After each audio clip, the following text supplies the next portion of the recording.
Welcome everyone to the Faded Connections Path of Exile community podcast anniversary episode number 20, actually, by the way.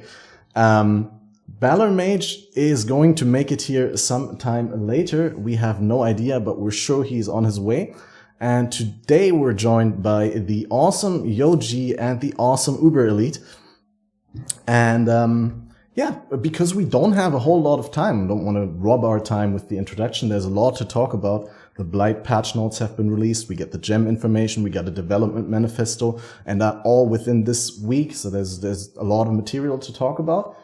If you don't know what Blight is, I'm just going to read out the starting paragraph of some of the reporter coverage from the media. And that's the latest plague to hit the cursed continent of Rayclast is a fungal infection. And the only cure, according to a new NPC, Sister Cassia, is to attach a big siphon to the fungal cysts to squeeze out their mushroom oils. Yum.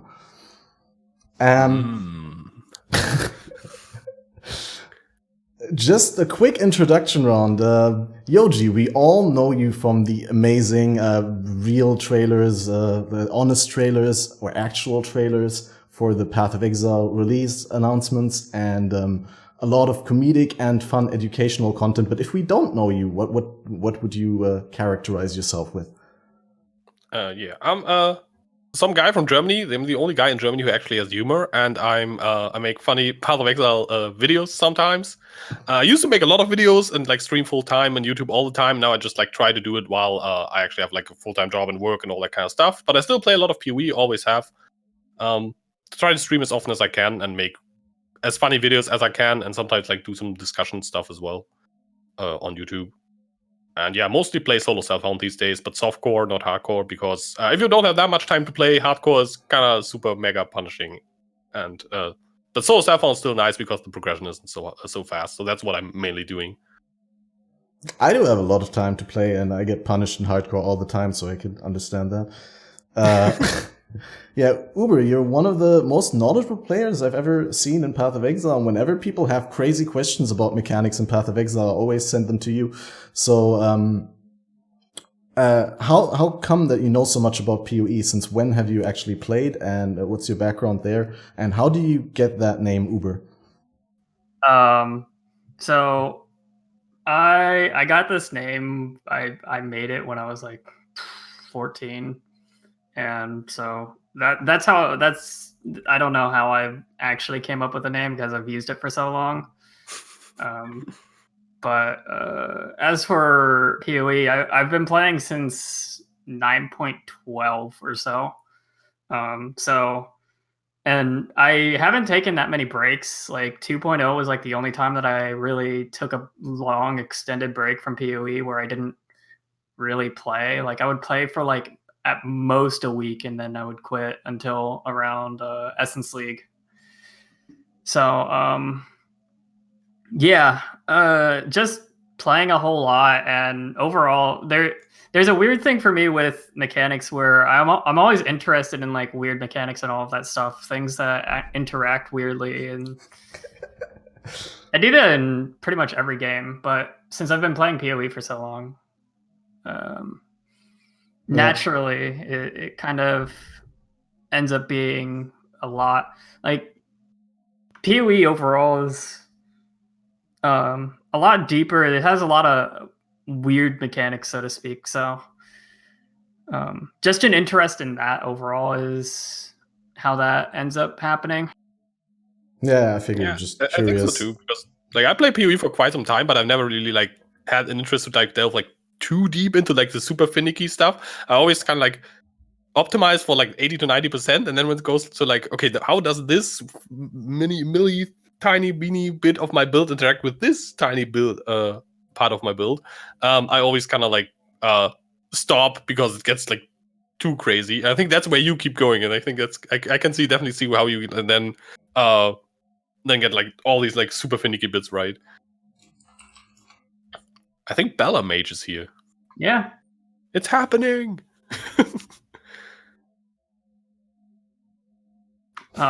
He says first time failing to wake to an alarm in maybe 6 years.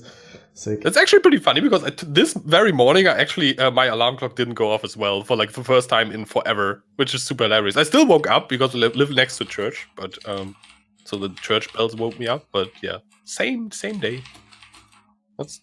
That's a coincidence. Yeah. That's like Baru levels of coincidence. So, well, yeah. Well, I guess. Yeah.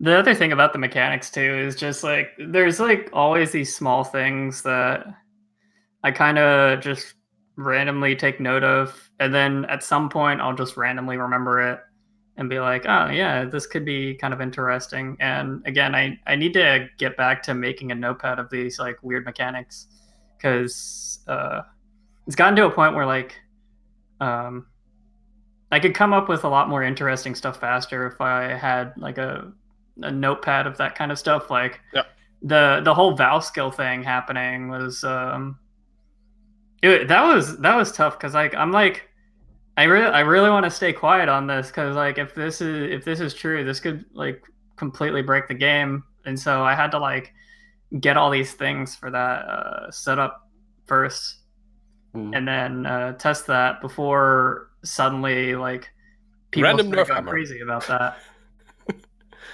Yeah. And GG has got like so quick with some of the hotfixes and stuff, which kind of like sometimes I want to not tell everyone about something crazy that I hear about or find out, because they've sometimes gotten so quick about hotfixes that I want to try the crazy thing before it gets removed. Oh yeah, I even really have tricky. things. I have things for like that for this patch too. I can tell you that much, but it will require me to go to Trade League. Yeah, more than likely, unless I'm insanely the lucky. That's sometimes a problem as well. Like either you need very specific gear, so SSF. Oftentimes you can't do like the really crazy stuff because you would like this perfect item modifier combination with this perfect unique and like this value and that value, and yeah.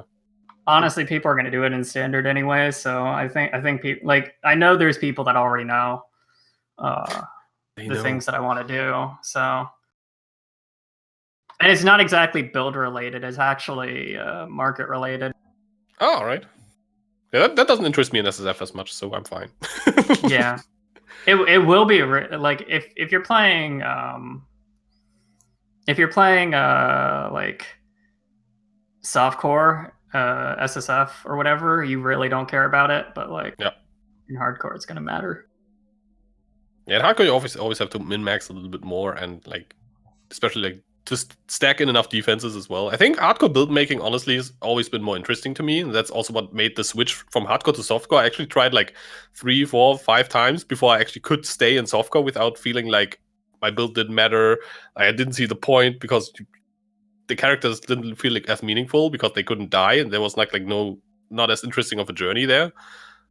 But yeah, it took me some time to actually get used to it. I always like went back to hardcore for a while, then went back to softcore, and then eventually like stuck with softcore because Self-Found kind of made it interesting enough for me. But I really struggled because build making in hardcore is a lot more interesting because you have to cram so much more into it while still having relevant damage. Yeah, I feel softcore is fun if you just play it like hardcore, but I always fail to do that. I just lose interest in taking it really serious. Yeah, for me, it just doesn't work. It's kind of like if you sit down with your friends and just play poker, but there's like zero betting going on. Like even if you put just like everyone puts just like €1, $1, whatever in the pot, that changes the whole game because there is some money in it, even if it's like just minimal money, that completely changes how everyone plays and thinks. Yeah. If it's just like no money involved, everyone just plays like willy-nilly, and kind of that's kind of the last mental switch that never flips if you go from hardcore to softcore. And I think that's why it kind of doesn't work.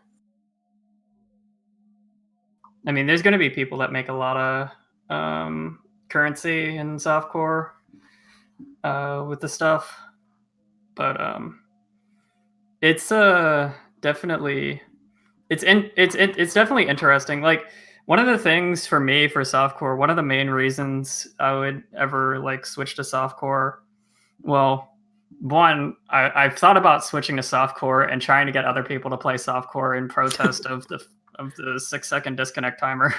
Yeah, I'm not going back to hardcore until they fix it.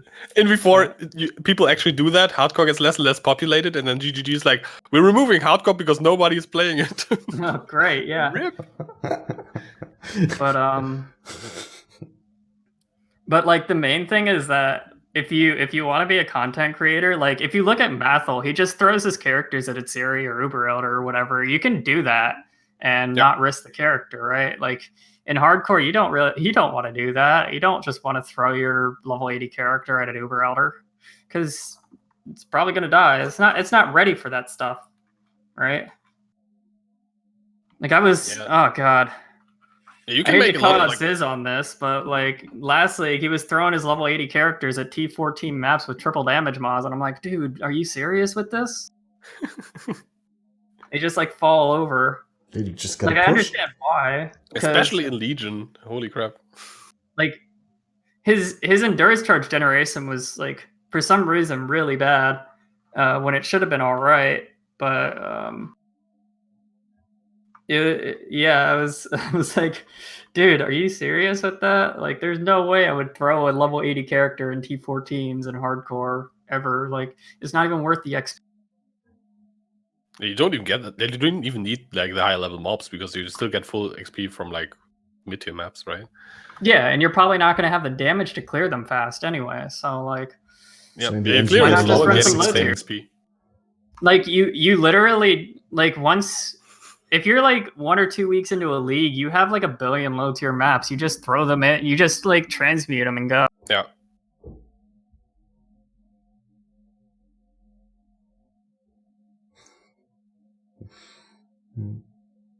So it's like,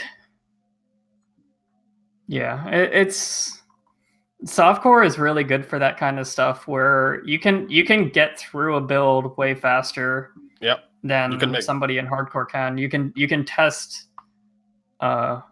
different builds and do a whole bunch of different builds so much faster because of that stuff. And it's not even just the economy being bigger. Yeah. You can also learn boss mechanics faster, of course, because you can just like retry Uber Elder. Like even if you die, like waste like 3 sets, 4 sets, 5 sets till you get the fight down, you can just do that and not have to re-level a character every time. I ripped like 14 sets in Betrayal in order to learn Uber Elder because I insisted on doing it on my shitty Frostblades build with the white wind. Yeah. Like, God, Cortex is going to be awful. That's going to be hilarious. I think there will be definitely some rips. I've never done any of the Cortex fights because I skipped synthesis, so I don't really. I just saw some of them on streams, but I never really played them. I'm really looking forward to them because they always look really cool, and they will have mods as well, which I think is super interesting and super rippy for hardcore. My problem with the mods is they need to remove the speed mod from spawning on bosses, on boss-related stuff. Yeah, speed is crazy, and on some bosses, GMP or like the multi-proj mod also gets a bit out of hand. The way they balance the bosses are based off of it having like no mods, and in some cases that's fine even if they have mods. But a lot of the times, their abilities like start breaking if they have any sort of speed mod on them, because like it's supposed to be like a time thing. Like this thing happens, and then like there's a delay of 2 seconds, and then this next thing happens, but the speed mod speeds that up, and suddenly you have like a 0.5 window, especially because like if they use reduced attack speed modifiers or instead of less multipliers, suddenly like those speed mods are even more crazy against them, because like if you're like penetration basically, where it's like just doubles. On that note, how do you guys feel about instant movement skills and animation canceling in that context? Because doesn't that make the bosses a lot more easy? I felt personally, for example, Izaro was a lot easier now that you can just dash at any moment instantly and stand behind him. It's like, I think the game is just not ready for instant skills in some instances. It definitely helps, and I think it makes the boss balance a little better, and it does address the speed issue that I just talked about as well. Being able to instantly move, like Flame Dash made Uber Elder so much easier, and I've always had this complaint about Uber Elder, where if you don't have the ability to ignore the slow, it was like it was awful. But now that we have instant flame dash, it's not as big of a deal to get slowed anymore because you can just instantly dash out of it. And as long as you don't spam it super hard and you're careful with it, you're fine. Yeah, you basically have to like use it once to get out of it, and then maybe to dodge balls like once, and you're fine.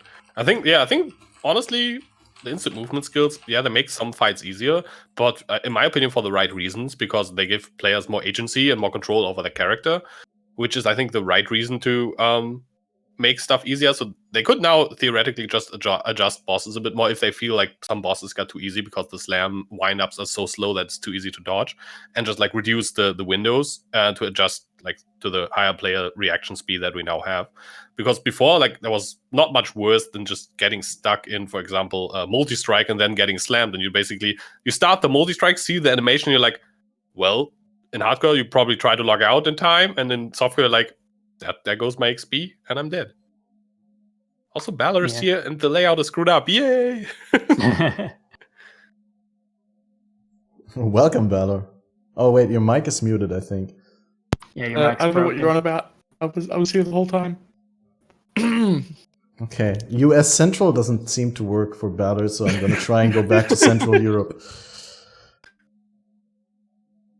I don't know what happened. Wait, now he's completely gone. Okay, we'll try West Coast. No, East Coast. Which coast? Oh wait, now he was there. We'll cut this part out, by the way. Implying that I do post-production on this. Yeah, he totally wasn't sleeping. He's just having internet problems, clearly. I should have gone with that. I'm Australian. It would have been believable. Yeah, exactly. That would have been way better. I should have gone with that. It's not late. It's just 30 minutes of lag.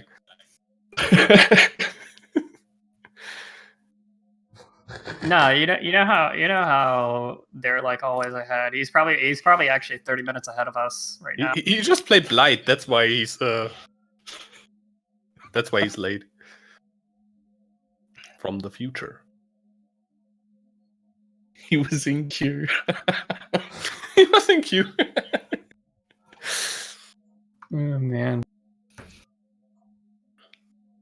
See, this is the first time I'm doing this full screen because last time I noticed on the VODs that the resolution of the cameras was really poor. So this time I'm trying to do Discord in full screen so I get the best, when grabbing the Discord image with the screen capture, I get the best resolution. And now you guys' heads are always huge. All of them. But that's cool. Interesting. Oh god, he actually is lagging. Yeah. Oh. I think it may be the server. Well, we're using a US East Coast server. I think I'll switch to EU again. That's a nice middle for all of us, I guess. That's probably the closest to middle you'll get. Yeah, it's really difficult if you have like people from 3 different parts of the world. I'd like to think we had a lot of different ones before. Usually Discord goes okay on any server though.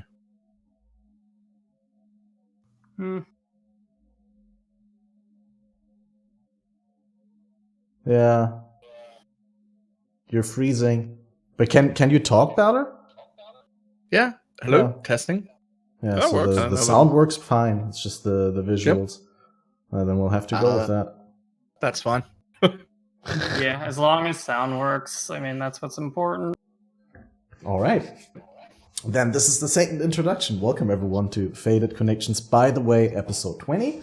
We just talked a little bit about this and that, and God and the world. And now we're going to talk more about Blight, I guess. Yeah, well, just quickly to catch us up. What have you guys been up to in the downtime between PoE? Have you done anything other than PoE? Yoji. No, that would be blasphemy. No, I played some Last Epoch, as I said. Another ARPG. Was pretty fun, and lots of IRL stuff, honestly. And I basically have this list of stuff that accumulates at the beginning of a league usually, and then that I don't get done, and I try to get that done when PoE slows down a bit. So as mentioned earlier, I made loot filter sounds, sent them to Neversink, which I wanted to do like 1 year ago, and now I finally finished them. So there will be the Yoji loot filter sounds finally. But I've been asked for that for like weeks now since I've been back more actively onto streaming and YouTubing. And yeah, I still played some PoE, I played some SSF, and tried out some Ignite builds, funnily enough, even though we didn't know that Ignite would get a like small rework or like buff. So I'm prepared for that as well, which is pretty cool. Oh yeah. Oh, together with the fire trap buff, I can see some nice ignites happening. You any other games in your downtime, Uberlead? Yeah, I've been playing mostly Median Exile. Yeah, I tried to do as much content as possible, and I tried to get their main like end boss Samael down. And that unfortunately did not go well. I think I have a few attempts left, maybe before the league starts, but it's not looking promising, really. It's a case of where it's a little bit hard, and it's probably going to be changed, that fight. So that'll be interesting to come back to. I've at least done decently on it. Like, I've probably gotten the furthest of anybody else that's tried it this league, other than, well, there's like 2 people that have killed it, and I've gotten it to like half. So that was an interesting experience. I had a pretty awful RNG streak during that, where I spent 7 days farming one boss for a 2% drop rate, and it took me 352 attempts to get it. What? Yeah. So you had a lot of That's RNG rough. saved up for the next PoE league. That sounds good. I would hope so. Valor, I saw you play a lot of what was that? Divinity or something like that? Original Sin? Or, Divinity Original Sins. did you build up some RNG there as well? Just not a very RNG game, unfortunately. But we did I finished the whole game, and it was very fun. I definitely suggest people play it. Did you But play then we were the first one or the second one? No, the second one. The second one. Yeah, I Second played the one. first only. I still have to play the second at some point. Yeah, and it was really good, but we found it too easy, even on what its quote unquote hardest difficulty was. So I went and found mods that upped the level of every single mob in the game to 2 levels above your current level every time you enter combat, which level scaling in that game is very hardcore. Like, you only get to level 20 by the end of the game normally. So putting everything up 2 levels is disgusting. And then I found another one that made all enemies gain 1 random buff, and 1 in 4 enemies become a champion mob that gets a bunch of extra mods on it. And so we ran both of those and started replaying. Now it's got very, very difficult. That sounds really cool. Yeah, So just you basically put the game on super challenge mode. Yeah, that's pretty much what happened. That sounds cool. Very fun. That's always nice. If we still had another week or 2, I would finish it like that, but it's slow. So I'll come back to it.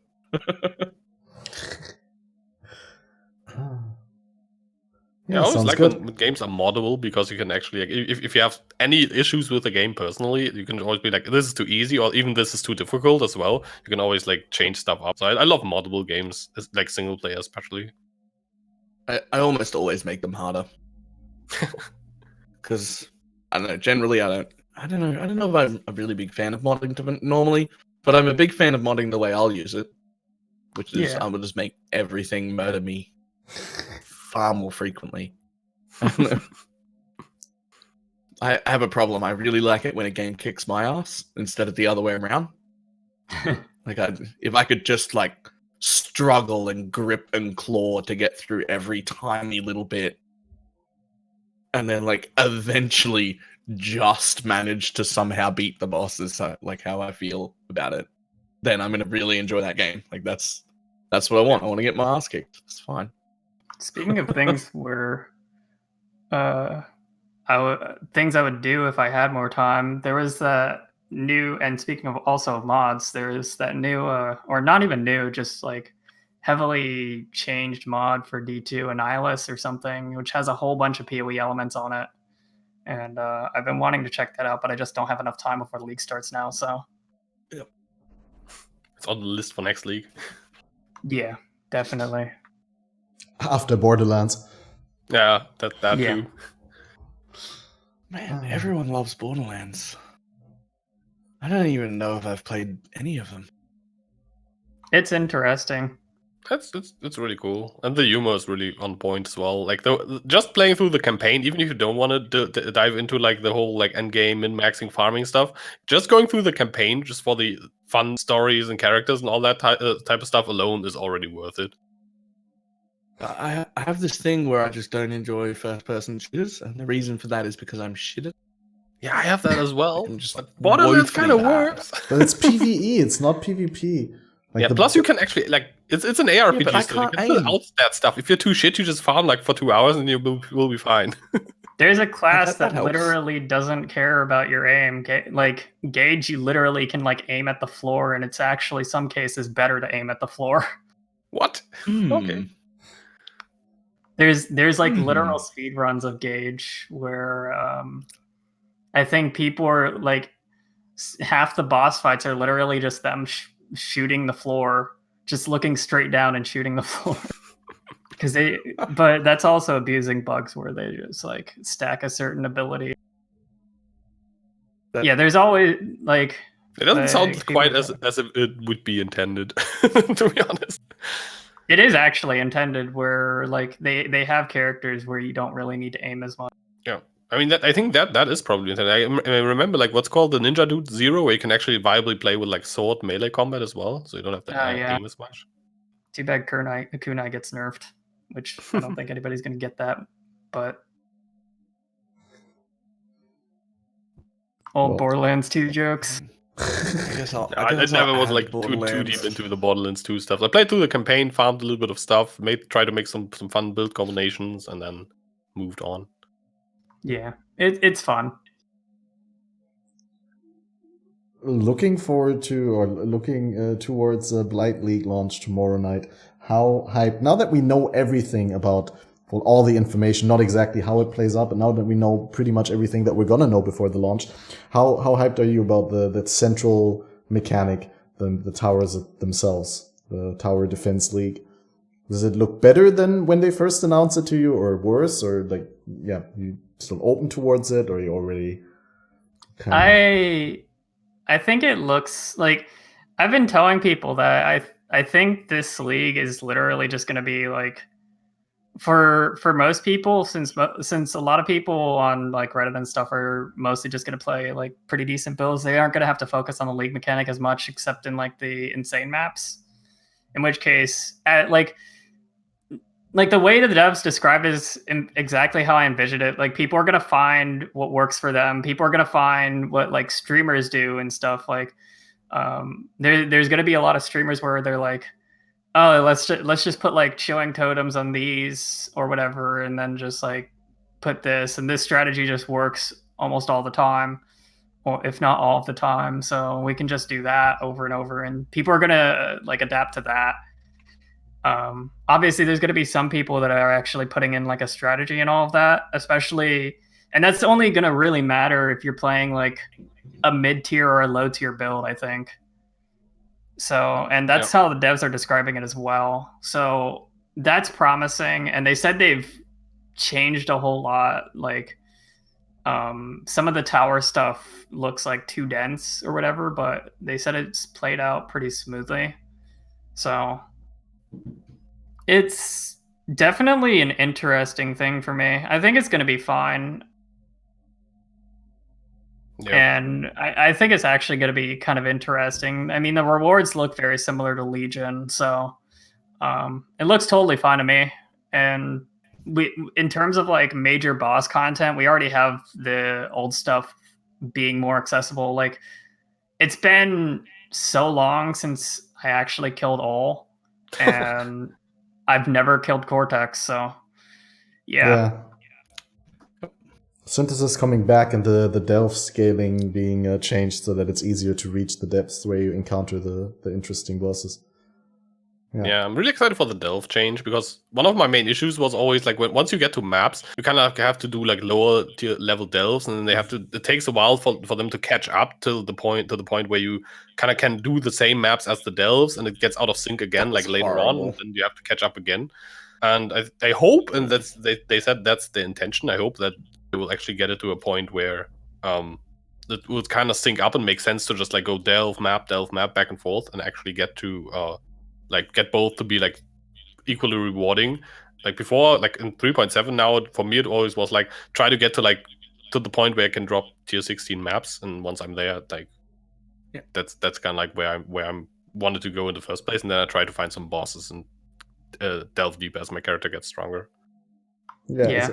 I get there's a lot of things to be excited about in this expansion that's outside the league mechanic, but the league mechanic itself, Yoji, I'm actually really looking forward to it. I think it could be really fun. I don't really play tower defense at all myself. Like, never played any tower defense games, but I think it looks really cool. I think, as Uber said as well, in the best case, it would be that for like top tier builds, you probably don't need the towers as much. You'll probably put some of them up as you go because they're there. Why not use them?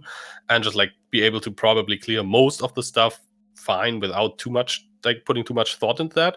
But at the same time, would help like people playing bad builds to kind of catch up and still get decent reward out of the league, which Legion struggled a bit with. When you played a bad build in Legion, or like a bad build, like a slow build, like let's say we're like, I want to play Glacial Hammer, then you probably didn't clear all of the Legion ever, or like all of the whole Legion ever. So unless maybe had like a Turbo Shrine, that's kind of it.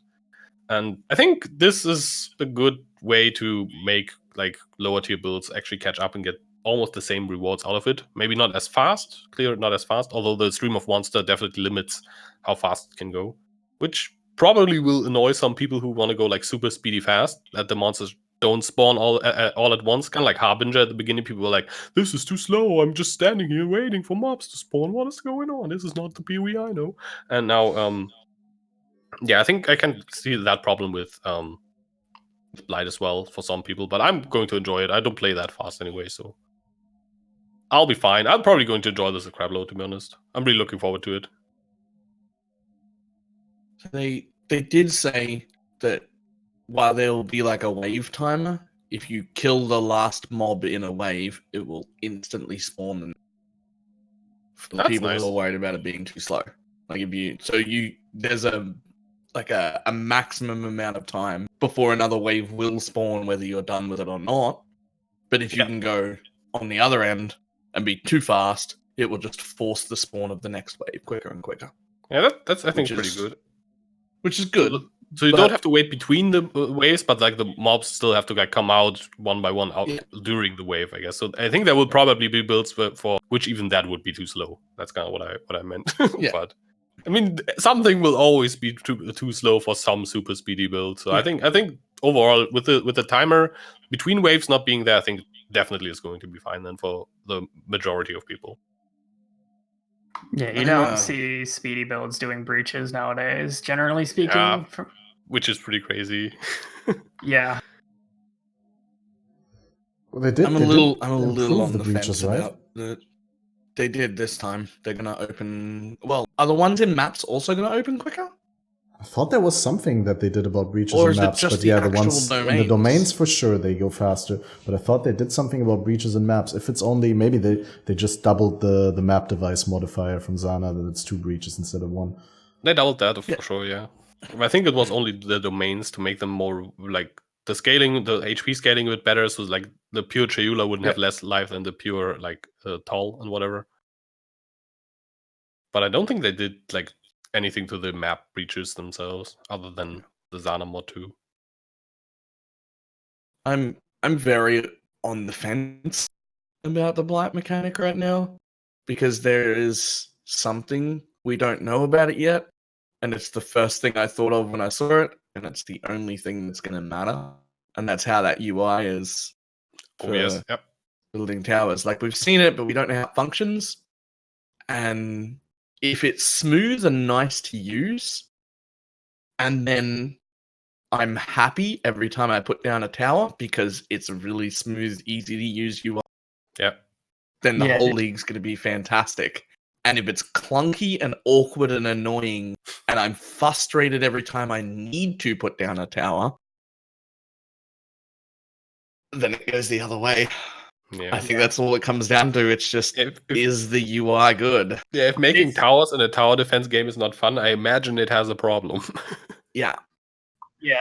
My only concern is accidentally clicking towers. They just said it's like a few clicks and you have a tower, like, and it's upgraded as well, like for a few clicks. Like, it's like 2 clicks, you're gonna have a tower. It's a question of how easy is it going to be to misclick on them, or how hard. Like, is it going to be too hard to click on them sometimes? Yeah, I misclick on like betrayal dudes and stuff all the time, and just like the board randomly opens, and I even die to that stuff as well. I where, would like, not accidentally click on like a mind. hillock or whatever from betrayal, and then the board opens and like a mob smacks Yeah. me and I die.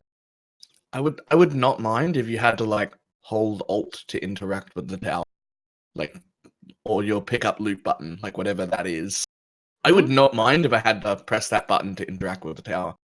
If That they would if they not had like a bother me. drag system too, like you know how like pinging and Radial stuff. drag, so you can just click the tower and drag out to the one you want and let go. That would be Yeah, cool. like Or just, like, something like hover what League of over it Legends and- has or something, or Yeah. whatever, where like Yeah. you just click and then you drag. Where you can be like, if you drag to the right or something, like it says enemy, like it's missing or whatever. If they do the same thing with the towers, it could be pretty smooth too.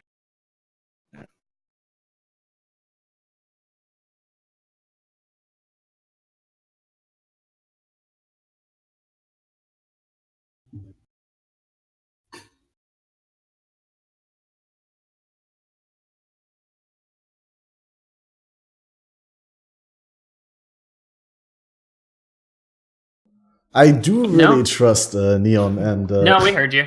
yeah, you heard me, We but I did, was but muted they for the didn't. stream. It's always with the podcast muting on stream, muting on there. I used to have a physical mute button here, but I don't have it anymore because I'm using a different preamp now. And You have to get like a big red buzzer, like exactly, or just map it to the same hotkey in both OBS and in Discord. Maybe that works. that would be 200 IQ. Yeah. But then one doesn't work, and then it goes out of sync, and then no. Anyway, what I wanted to say is, I do trust their playtesting really. Like in this instance, like of course there's some things that felt bad on previous releases, like netting and stuff, but I don't know. I never thought that nets were a problem. I actually liked nets, and I liked the way that flares worked when they released them, like flares and dynamite, that you actually had to hold down longer to throw further, and that you would throw them into only the general direction of where you pointed your cursor, but not to the location of the cursor. So it was like a little mechanical mini game to learn, but people didn't pick up on it. People didn't like it. And then I'm also really, I do respect their decision to instantly go and change it and make it more pleasant to play for the majority of players if people don't pick up on these.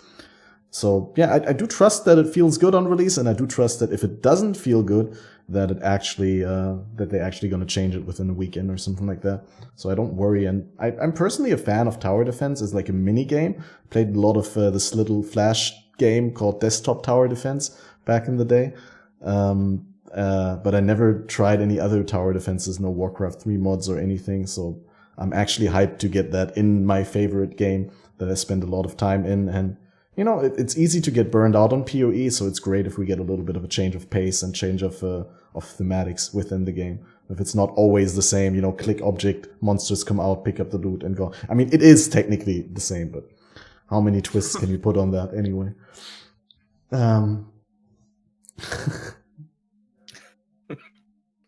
Yeah, I think this league will definitely feel very different and fresh. Not too much like something we've had before. If you have or will use the towers, I think if you ignore the towers, it's probably very familiar to what we.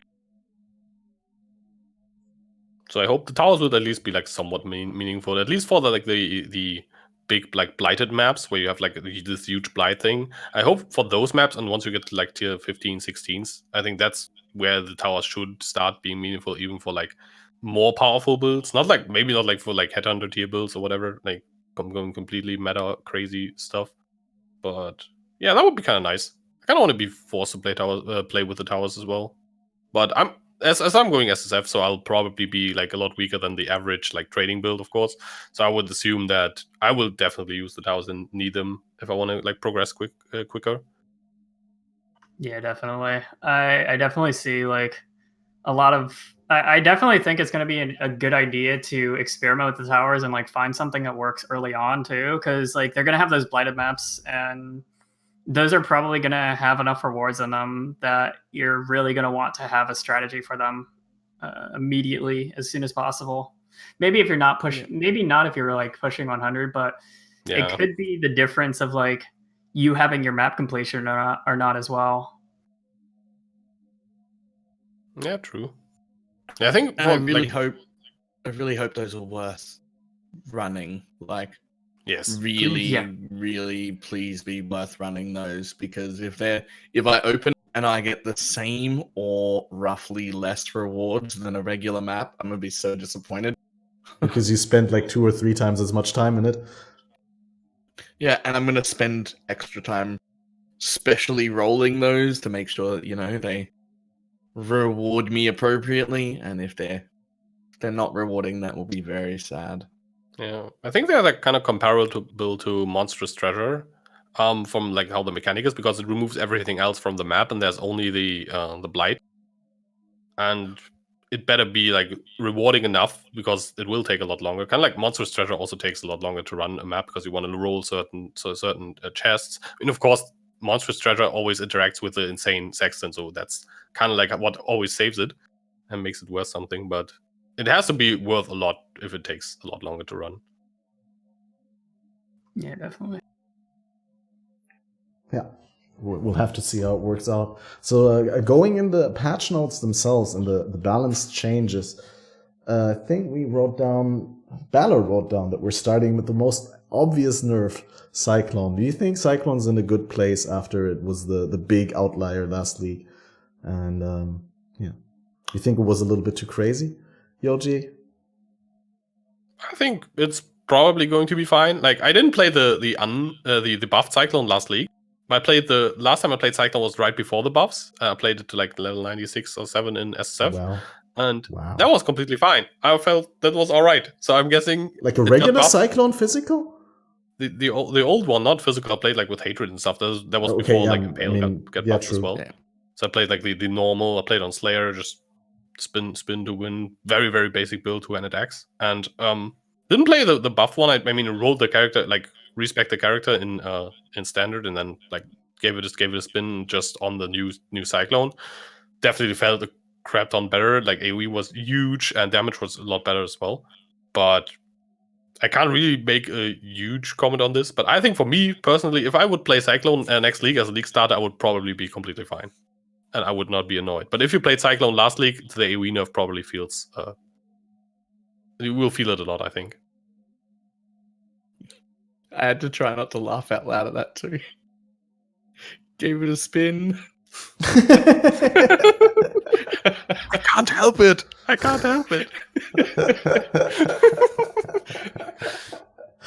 Yeah. No, I heard from someone who had like a really maxed out Impale Cyclone Jug, who was really not trying to go for all AoE, and he tried it out with the new changes, like mathed it out how it's going to be. He said he's not going to suffer all that much from the Cyclone changes. It's really apparently only the builds that really go out of their way to get as much AoE as possible. They're going to feel a huge difference, but like your regular boss killing Impale Juggernaut Cyclone will be almost the same. Yeah, definitely. Like in some cases, it's a buff. I would say, like Facebreaker didn't need the damage, for example. Oh yes. Like the damage is the flat damage is going down, but you're getting more AoE on Facebreakers now. So longer it's like arms. True. Yeah. True. You're like it's actually a buff for Cyclone in some cases. So I think it's going to be totally fine. It's just you're not going to cover the entire screen with +3 weapon range foils and stuff anymore, and that's probably a good thing. The pulverize change is probably the bigger thing for the AoE, and honestly, I think that's kind of like I think that's kind of whatever, because like you don't really get that much like additive AoE. You will now with Cyclone, but like. Sorry, the cat is I'm trying sure to clear Bex will my appreciate that headphones. if she sees that. I know she's busy, but you know. Yeah. So I think it's still gonna be fine, and I mean it's still gonna be used in like cast and channeling and all that. I mean the channeling mana cost changed too. I think that's also a reasonable thing. It's gonna take more investment to sustain mana for that as well, because I mean there was like no mana sustain issues whatsoever before, and especially because we have the anointments now, you have the option for -3 as the implicit on your amulet. So unless, well, I don't think that's been changed. I can check that really quick. No, it's not changed. It's still -3. I've already checked. Theory crafting, some divine ire. Yeah, I mean, my 6-link Cyclones never cost me more than 1 mana with like just 1 minus cost of mana ring. So maybe I How'd was you get it using to cost cheap you support 1? gems, but Mine took 2 rings to use, but it wasn't tier 1s that I needed. I only needed like -14 or something, and it was fine. And I did actually play it. I played a two-handed sword crit cyclone, and was really solid. Still should be good. just moving I feel while like I dealing played damage is nothing so but much. Cyclone. I feel like every second build I made the whole league was Cyclone of some variant. Because I knew it was going to get gutted. Like it was too much. And I think the pulverized thing was too far, but everything else was pretty appropriate.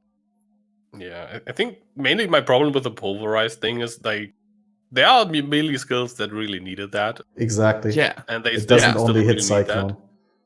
And Cyclone, I mean, yeah, maybe Cyclone would then still be too good or whatever with pulverize. The other melee skills, they also use pulverize. Like Lacerate, for example, with pulverize was really cool, and like without pulverize, because you get A so few many of them increases, the really more need multiplier it. actually mattered. Like when you're in Sand Stance with Lacerate, you get like huge AoE, and yeah, it made a huge difference for those skills. Well, maybe for Cyclone it's probably not even that important because it still has fine AoE now, but some skills really suffer now, which I don't think is that cool. I'm a bit salty about that, to be honest.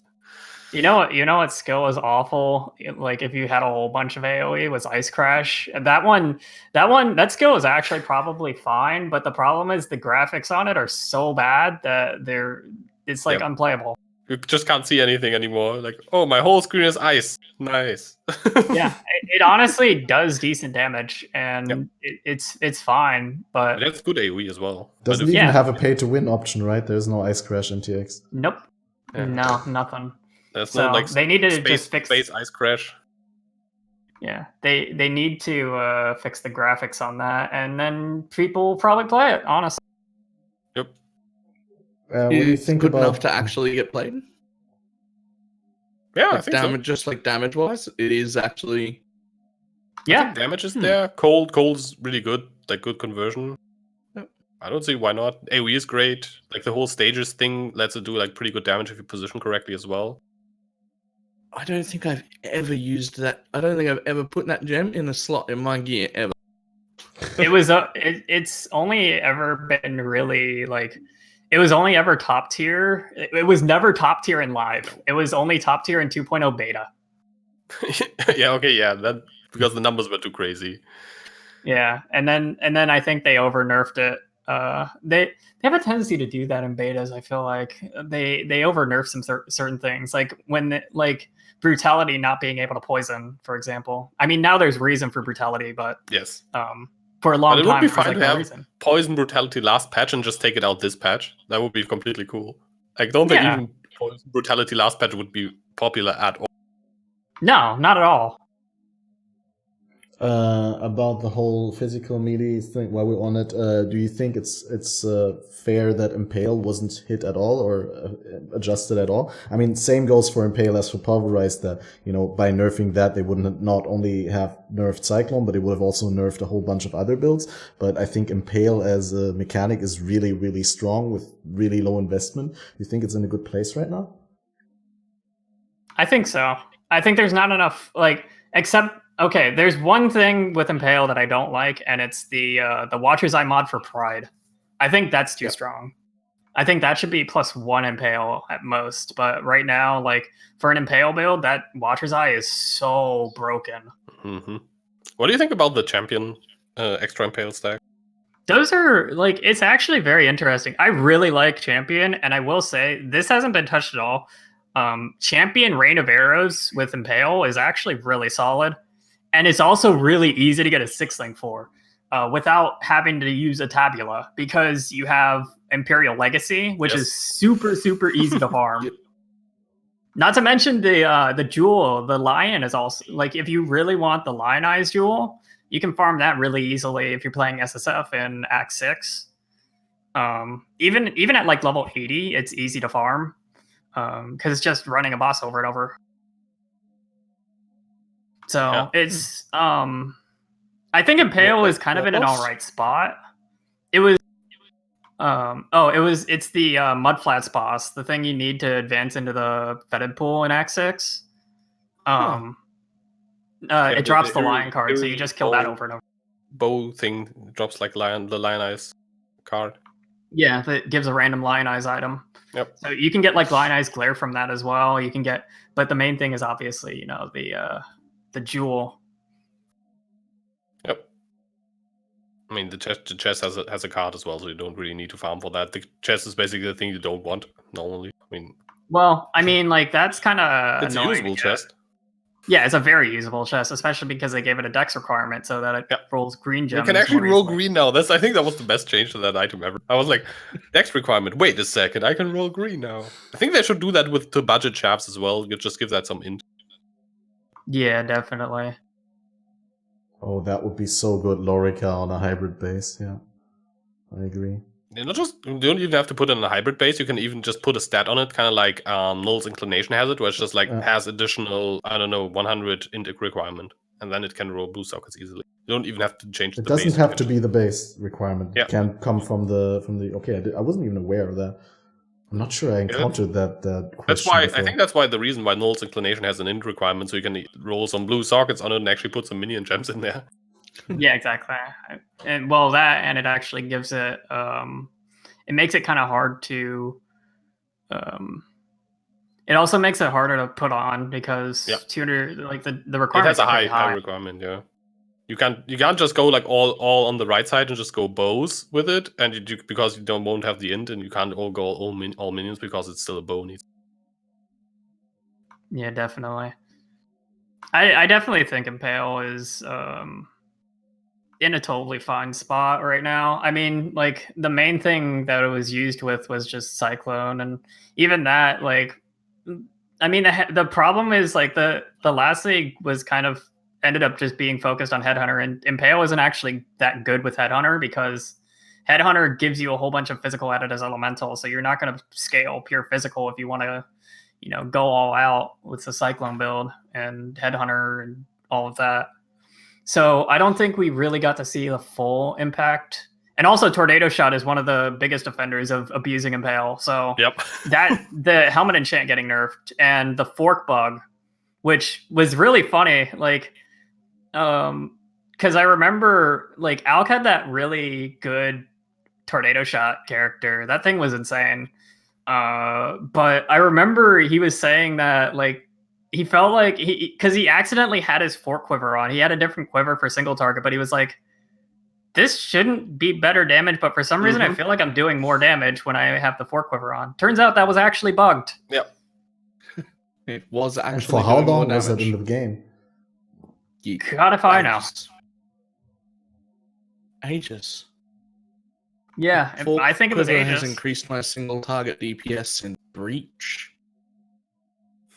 Like, it's just... That's pretty crazy, yeah. Never understood why. I just know that if you put a rig walls on... Suddenly, put a rig walls on your Tornado Shot, and everything's fine. You can kill everything now. Yeah. I didn't understand why. Yeah, I kind of chalked it up to it being the 10% more per remaining chain, and just never looked into it. I was like, oh, it must just be that. But I think now that it's been pointed out as a bug, I'm like, yeah, no, it's actually way too much damage for just a 10%. Yeah, I But- think it was. I think it literally was that. Like people always chalked it up to something else and not fork itself being bugged. Yeah, it's hard when interactions happen like that are obscure, and you just have to somehow figure out how that comes up. Moving on to mines. Mines have been completely changed in the way that they work mechanically. Mines are not placed anymore, they're thrown, they don't cost mana anymore, but they reserve mana. So when, you also get a way higher maximum, but they're more so limited by how much you actually can afford to reserve, I imagine. Do you guys think there's enough of a mechanical difference between mines and traps now still? After, both are now thrown and both are kind of on Saboteur and use similar items. No, that was wrong. I mean, what are the main differences now? There's the mana reservation. So traps have the option of going Eldritch Battery with either like Tinkerskin or Diadem or whatever, or they have the option and you can't detonate them. And they don't have like an aura or whatever. But I think the aura is not going to feel that like mechanically while you're playing. I think the aura is mainly a thing kind of influences how you want to stack more mines, while traps you maybe don't want to stack as many. And yeah, but it doesn't really change the way you play too much, I would say. Maybe the way you gear up the character, taking some aura effect or whatever. Although the Saboteur gets like so much aura effect for mines that even picking up like some 4%, 6%, 8% nodes here and there, I don't think that it does as much if you're a Saboteur. So it's probably mainly for Ascendants. So yeah, I think the main difference is probably like how you manage your mana and that you can detonate them. I think it's more so the instantaneous damage versus the slightly more delayed damage with mines. Kind of. It's kind of weird to say that because you have to wait for the trap to set and all of that, whereas you can detonate a mine literally in midair. But I think it's literally just going to be because the mines detonate in a sequence. There's actually going to be a little bit more delay in the damage you deal. I think it's gonna be interesting to I feel like this is something we're gonna have to just play out to really see how it changes things. And also the advanced traps change for traps overall is really scary because I already found reduction for the big ones. Oh yeah, I already used advanced traps on a lot of if I needed lightning spire for single target. Just as a bonus thing, even in a 3-link, sometimes I would use advanced traps on Lightning Spire Trap just because it made it so much faster to be able to move again. And now that it's giving even more cooldown reduction, it's really crazy. 107% at level 20, right? Something like that. I've already wondered that if you get cooldown reduction from other places, will you be able to just use one of the advanced traps? Is there enough? Can I get enough cooldown to just be a Lightning Spire Trap build? I don't think on Lightning Spire Trap because you can't scale the AoE to hit a bigger area. AoE just increases your single target. And there's actually a cap on that too, I think, where it's not effective anymore. And around it's somewhere in the 90s where if you are throw it on a 2 radius trap and it's right in the center, every single pulse is going to hit the target. So it's kind of interesting overall. The biggest thing with mines versus traps for me is that mines scale your AoE, and then you also have the aura skill. Since their auras, leadership would be 30% AoE. You have the potential of AoE based mines because there's things there's a lot of things when put on a mine or a trap, they don't target enemies. They just when things drop from the sky, things like Firestorm and Rain of Arrows just drop straight up on top of the trap. They don't have any targeting. So if you put that on a mine, you can throw that into the middle of a pack, and you still get the AoE scaling now. So and they still have they cast at the mob. Do they still have that? No, they cast directly on top of themselves. So they work like traps basically because Yeah. Only some things. Only Only there's only like a sometimes. couple things. Toxic Rain and Blast Rain are the only two that target that They like come target? down from the sky. Yeah. On the enemy. Okay, interesting. Yeah. He's only talking about the ones that come from the sky, though. There's a lot of different mines that work Glacial for Cascade, mines and Arc and target, stuff. like Glacial Cascade. Yeah. So Yeah. Arc is an auto target, so that works on traps and mines, but things like Glacial Cascade and Kinetic Blast, those and there's a few others, target mobs when they're on mines, but they do not target when they're on traps. So Okay, that's still a pretty big That difference. didn't change, right? Yeah, that did not change, or at least not anywhere we've been told about. So that's still a pretty decently large mechanical difference, though it doesn't really change the playstyle. Playstyle got merged a little, but It is a little mechanically those are still pretty different. So you have in some skills that cases. work on mines that won't work on traps, basically. Yeah. I would like to see them have an option for, like, if you press a button while dropping a mine, a certain button or something, it just drops it at your feet. So you have the old mine play style for certain people that want that. But maybe that makes mines too diverse or whatever. Like it really like gives a massive advantage to mines over traps. But it's kind of hard to say. Really, overall, I see a lot of interesting things with AoE scaling mines now overall. Because like the problem with those before was you kind of wanted to run into the middle of the pack and then drop them, and that's not really a good idea. But things like if you go like max slower proj, like slowest proj possible ball lightning, you have something really interesting there now where you have this ball lightning that just continuously hits the pack over and over again with massive AoE because it's still going to move a little bit, but the AoE is going to be more damage, and that is interesting, as well as like rate of arrows mines and like firestorm mines, things like that. Suddenly a lot more interesting. I was debating whether I even wanted to bring to tell people this, but we'll do it anyway. Who cares? Mines can be completely free. Oh yeah, Yeah, like with the 100% reservation free reduction. very easily. I don't think it really matters. It means you can go EB and MOM and stuff like that with them if you wanted to again.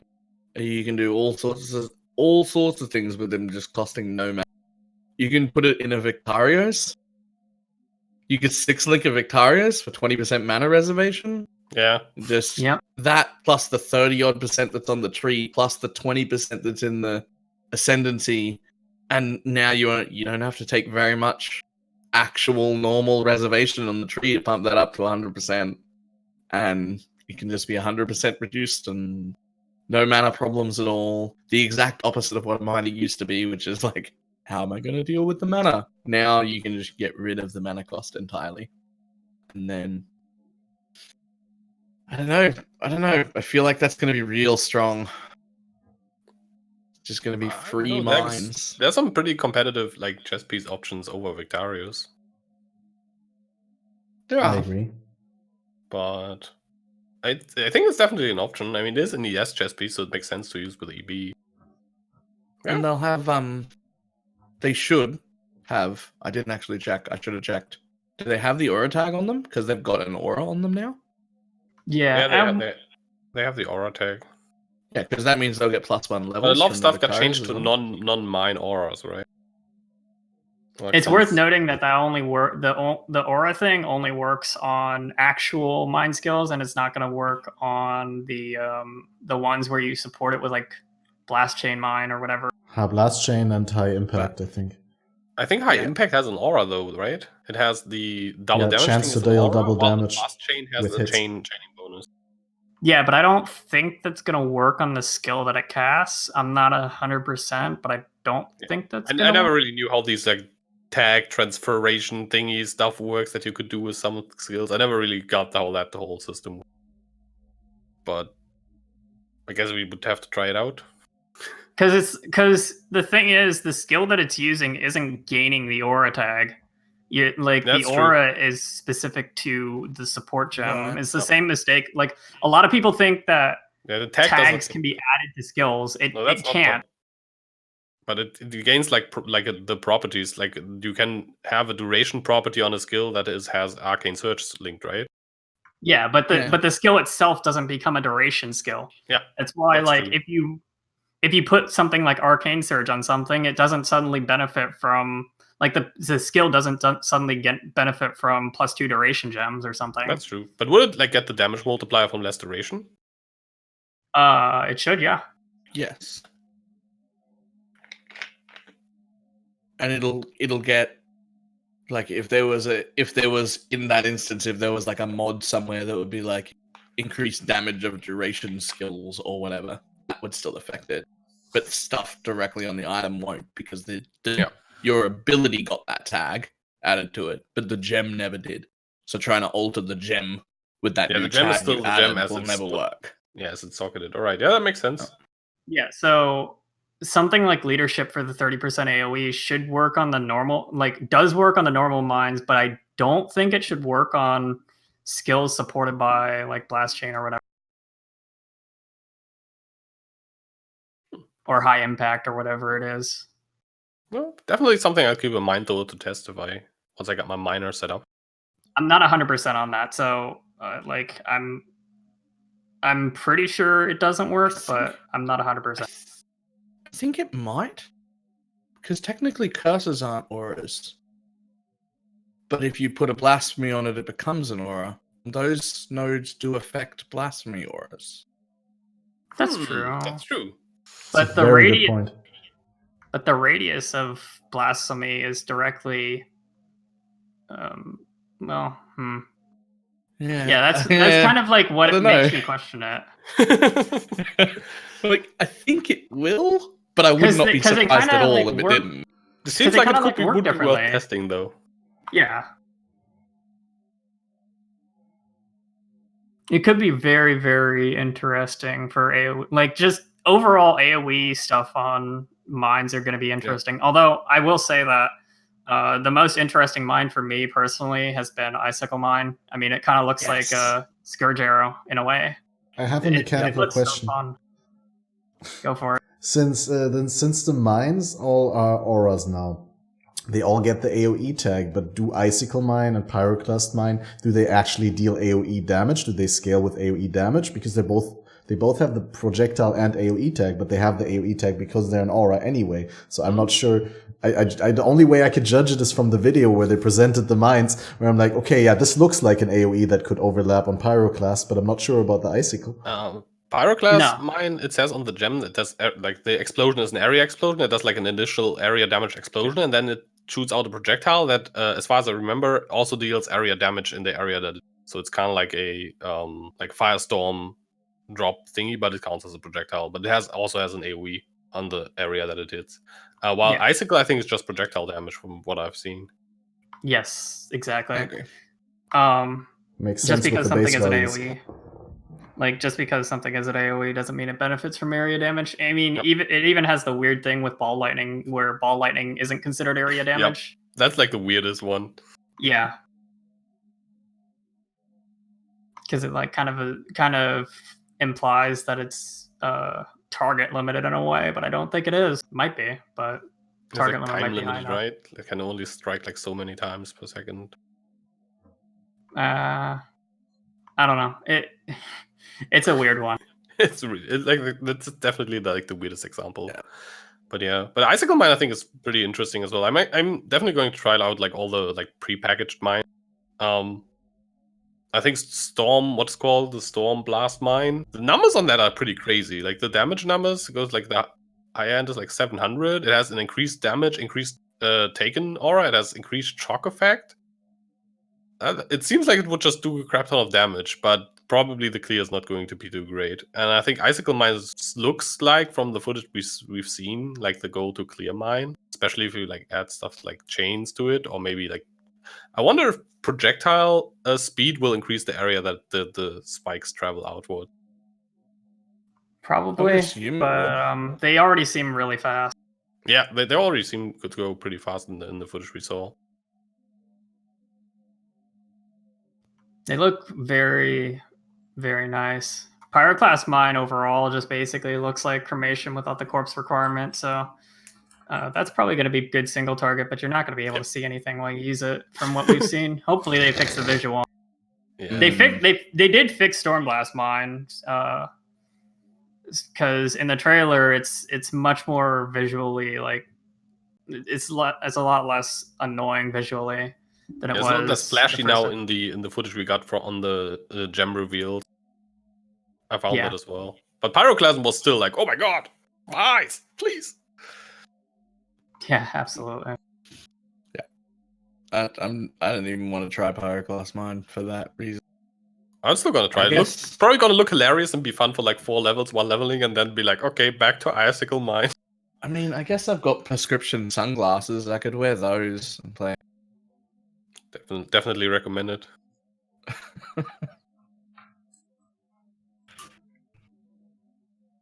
The rest of them excited, but Pyroclast just Yeah.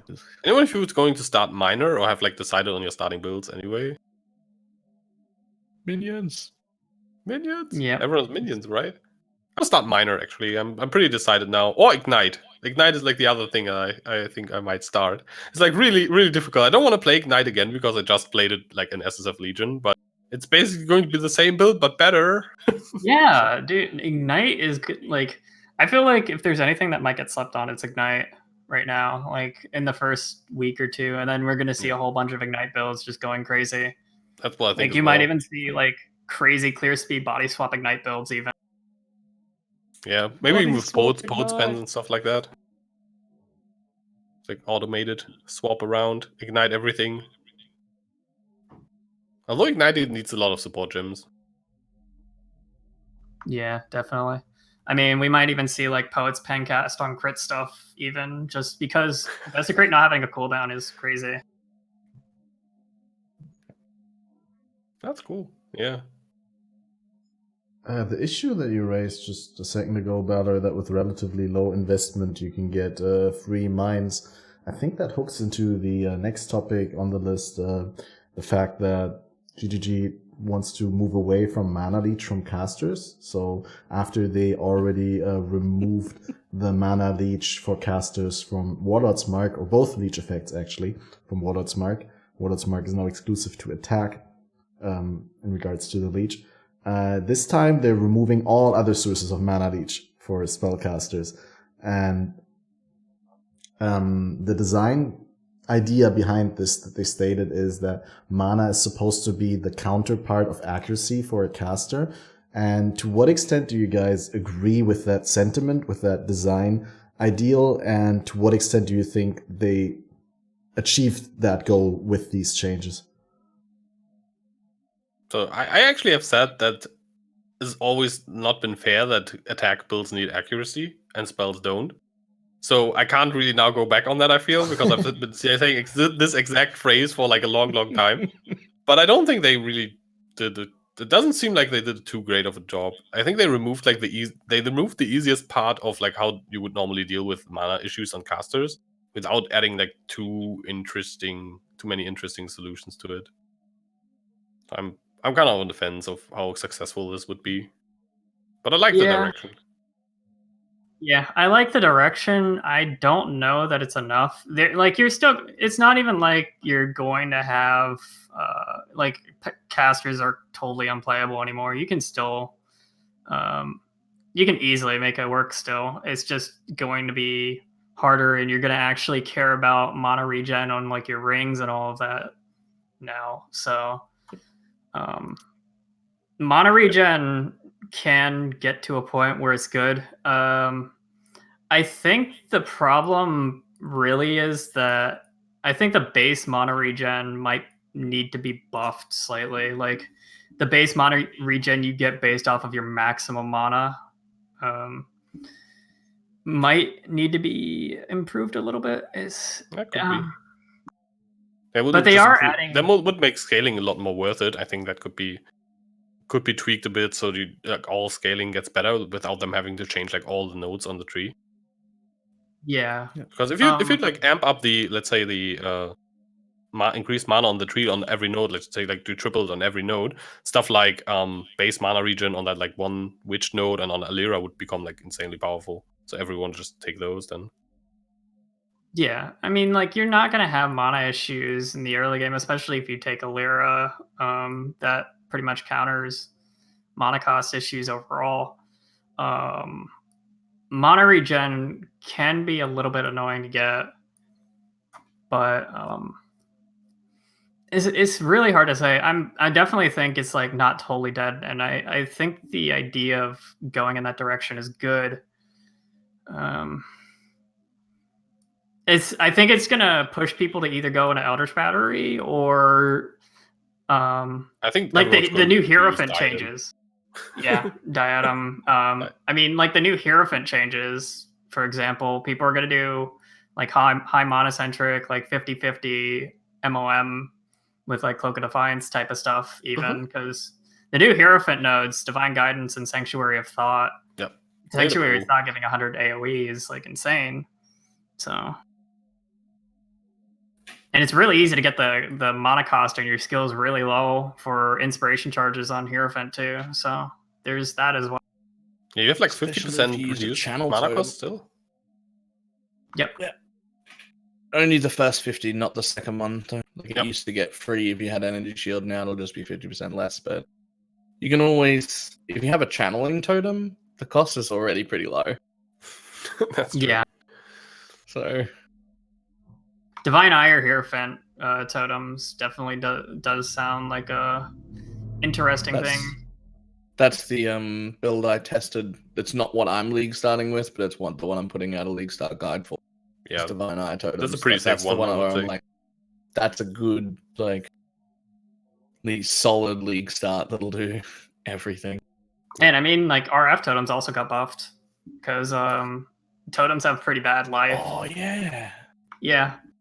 that's a huge buff. Yeah, I didn't RF actually think about that, but it's true. No, I always I thought didn't about like consider player that either. HP, but yeah, totems, dude. Cool. Yeah. That one should be pretty good. Yep, that's true. Like They always used to be like the king of like minimal investment, and now even more so with a flat damage. Yeah. Yeah, and you have the fire damage over time multiplier and all of that. Like that could be very interesting. RF totems. I don't think it'll be like godly by any means, but Nope. I Just going to definitely be, think like, it's gonna be zero investment and decent power level.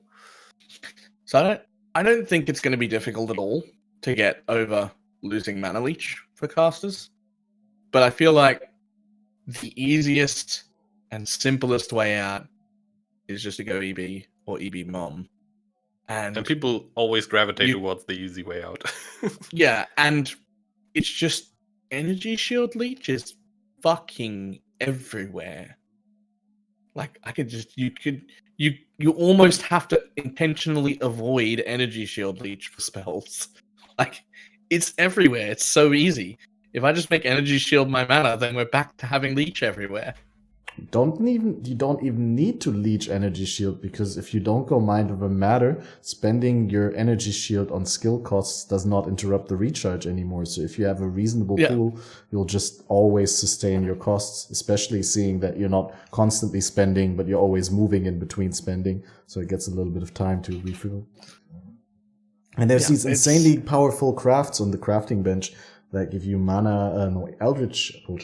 energy shield regen when a rare or unique enemy is nearby for belts and chest pieces. I've used those on SSF for my Eldritch Battery builds last week already, and I thought it was really good, and until the point where you don't really need it when it's negligible. Yeah, the flat region ones they're pretty nice, especially like early on when you still struggle to get some nice ES recovery. It's pretty good. Also, I love the Inquisitor node that gives you like the Consecrated Ground 200 ES regional Consecrated Ground. I think a lot of people are sleeping on that as well. I was actually, my Ignite build that I played was actually an Inquisitor as well, with Hybrid ES Live and that node and like the Perma Consecrated Ground. Also, by the way, regens mana, and that Ascendancy itself probably solves mana issues if you take the two consecrated nodes, because it gives like 15 flat mana regen on top with Alira and your base mana. Like I didn't need to invest anything with like a Consecrated Ground. It was just mana solved. That character didn't have any mana leech. Yeah, I never went for mana leech on them, so it's just going to be exactly the same. It's Yep. fine. Yeah, noteworthy here is also that Occultists get 40 flat ES regen on Val Bastion now. Yeah, that's so that- nice, honestly. Oh yeah, right. Is I, it? I always thought about doing EBMOM on occultists, and the problem was that you didn't have a consistent ES regen. Now they gave it some flat, so that is probably going to be pretty decent. It's only good for EB though. Like It's not enough for CI. Yeah. No. it's an irrelevant amount to try and go CI. I mean, at the very least, that note just basically reads as unless you're standing or unless you have a dot on you that's keeping your ES at 0, you can't be stunned. Half chance to stun or whatever, or no stun. Yeah, because of that rest of that. Yeah, just stun. Yep. I mean that's helpful. Yeah. It definitely can't be stunned. Is not bad. Definitely. Yeah. I mean, MOM builds in general, and like this applies to EB MOM as well, have problems with getting stunned because of their low life. Yeah, you basically have to take a branking to like not feel horrible. Yep. Or like, or on top of branking, have the Marauder node that increases your stun threshold, which I really want more sources of. Yeah, that would be kind of cool. Warrior's Blood is so nice to have.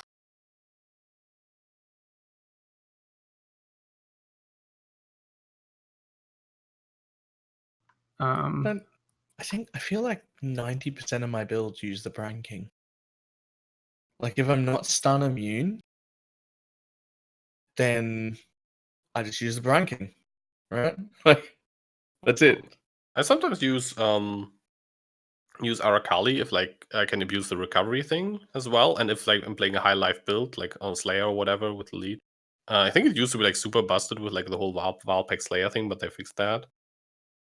Especially it's also not easy to proc anymore with Immortal Call from Blood Rage, so I think I use that less now. But I try to use branking as little as possible, only when it's needed. But also with like the freeze thing, I think branking makes it possible for me to not feel bad about having a freeze mod on my instant life flask, which is also like a big thing, because normally you want like the constant one constantly on flask to have the freeze mod, but with branking, with the you can't be frozen if you've just been frozen, it kind of counteract that a bit. Yeah, So it makes it that on there. You can get away with like recently, so it's 4 seconds, isn't it? Yeah, I think it's recently. Recently is 4. And the stun is like two or something. The stun is lower. That's not recently. It's like 2 seconds, I think. Yeah. When it comes to Pantheons, Solaris is like the OP one. If you can run Solaris, that one's so good when it's upgraded. Because like you have so many things like say you're delving and you run into one of those creatures and it rolls a crit, all of those hits are going to crit. So if you have Solaris, only the first one is going to do any extra damage. So I think Solaris is like super underrated. Same with Lunaris too. And if you're playing a summoner and you want to run any sort of chain map whatsoever, you're probably going to want to have Lunaris. That's true. Just don't want to run chain. Just don't. Yeah, it's terrible. But all right. So a minute ago you were saying you think people are sleeping on Ignite changes, and I think I'm one of them because I didn't think they were that good, but they reworked a lot of the ailment stuff, and I didn't really think Ignite was going to get that much better. But I think having around multiplier a bit. on weapons and stuff is just huge, and like multiplier in general. Because we've got so many of those more multipliers now. We've got burning damage over time multiplier, ignite damage over time multiplier, the chaos damage over time multiplier, which used to be non-ailment chaos damage over time multiplier. There's one for poison. There's one for bleed. There's a generic one that has nothing. That's just damage over time multiplier. Yeah. And now I'm wondering how strong any of these builds are going to be, and also whether those all count from various sources as one multiplier, or whether they're coming in, I'm going to do my ignite multiplier, and then I'm going to do my burning multiplier, and then I'm going to do my damage over time multiplier. Like, I don't know how that's going to work. They're additive? Yeah, they said it on Big Last. Even good. even the crit multi stuff, I think like the perfect agony stuff, I think is additive with it too. As far as I understood it as well, like you get, let's say you have 50 burning multiplier, and then you have like another 50 from perfect agony. You just have 100% multiplier. So even the conditional stuff will just be 1 total. It would just all added up and then multiplied once. Yeah. Okay, that's good. Yeah. Otherwise, it would be. That's good.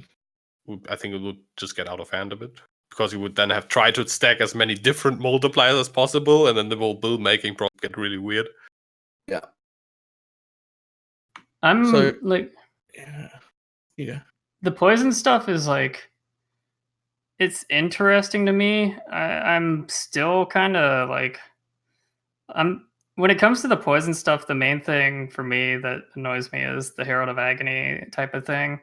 Pestilence Strike looks really cool, and I could see them changing Herald of Agony to just be something related to that, where it like helps you spread your poisons and clear better, because that's really the problem with poison builds in general for me.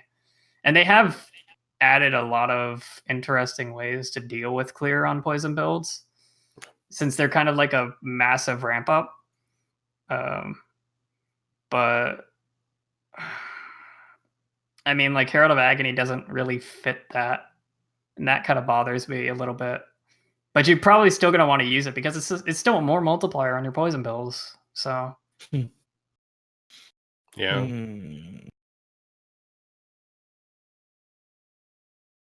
I believe so.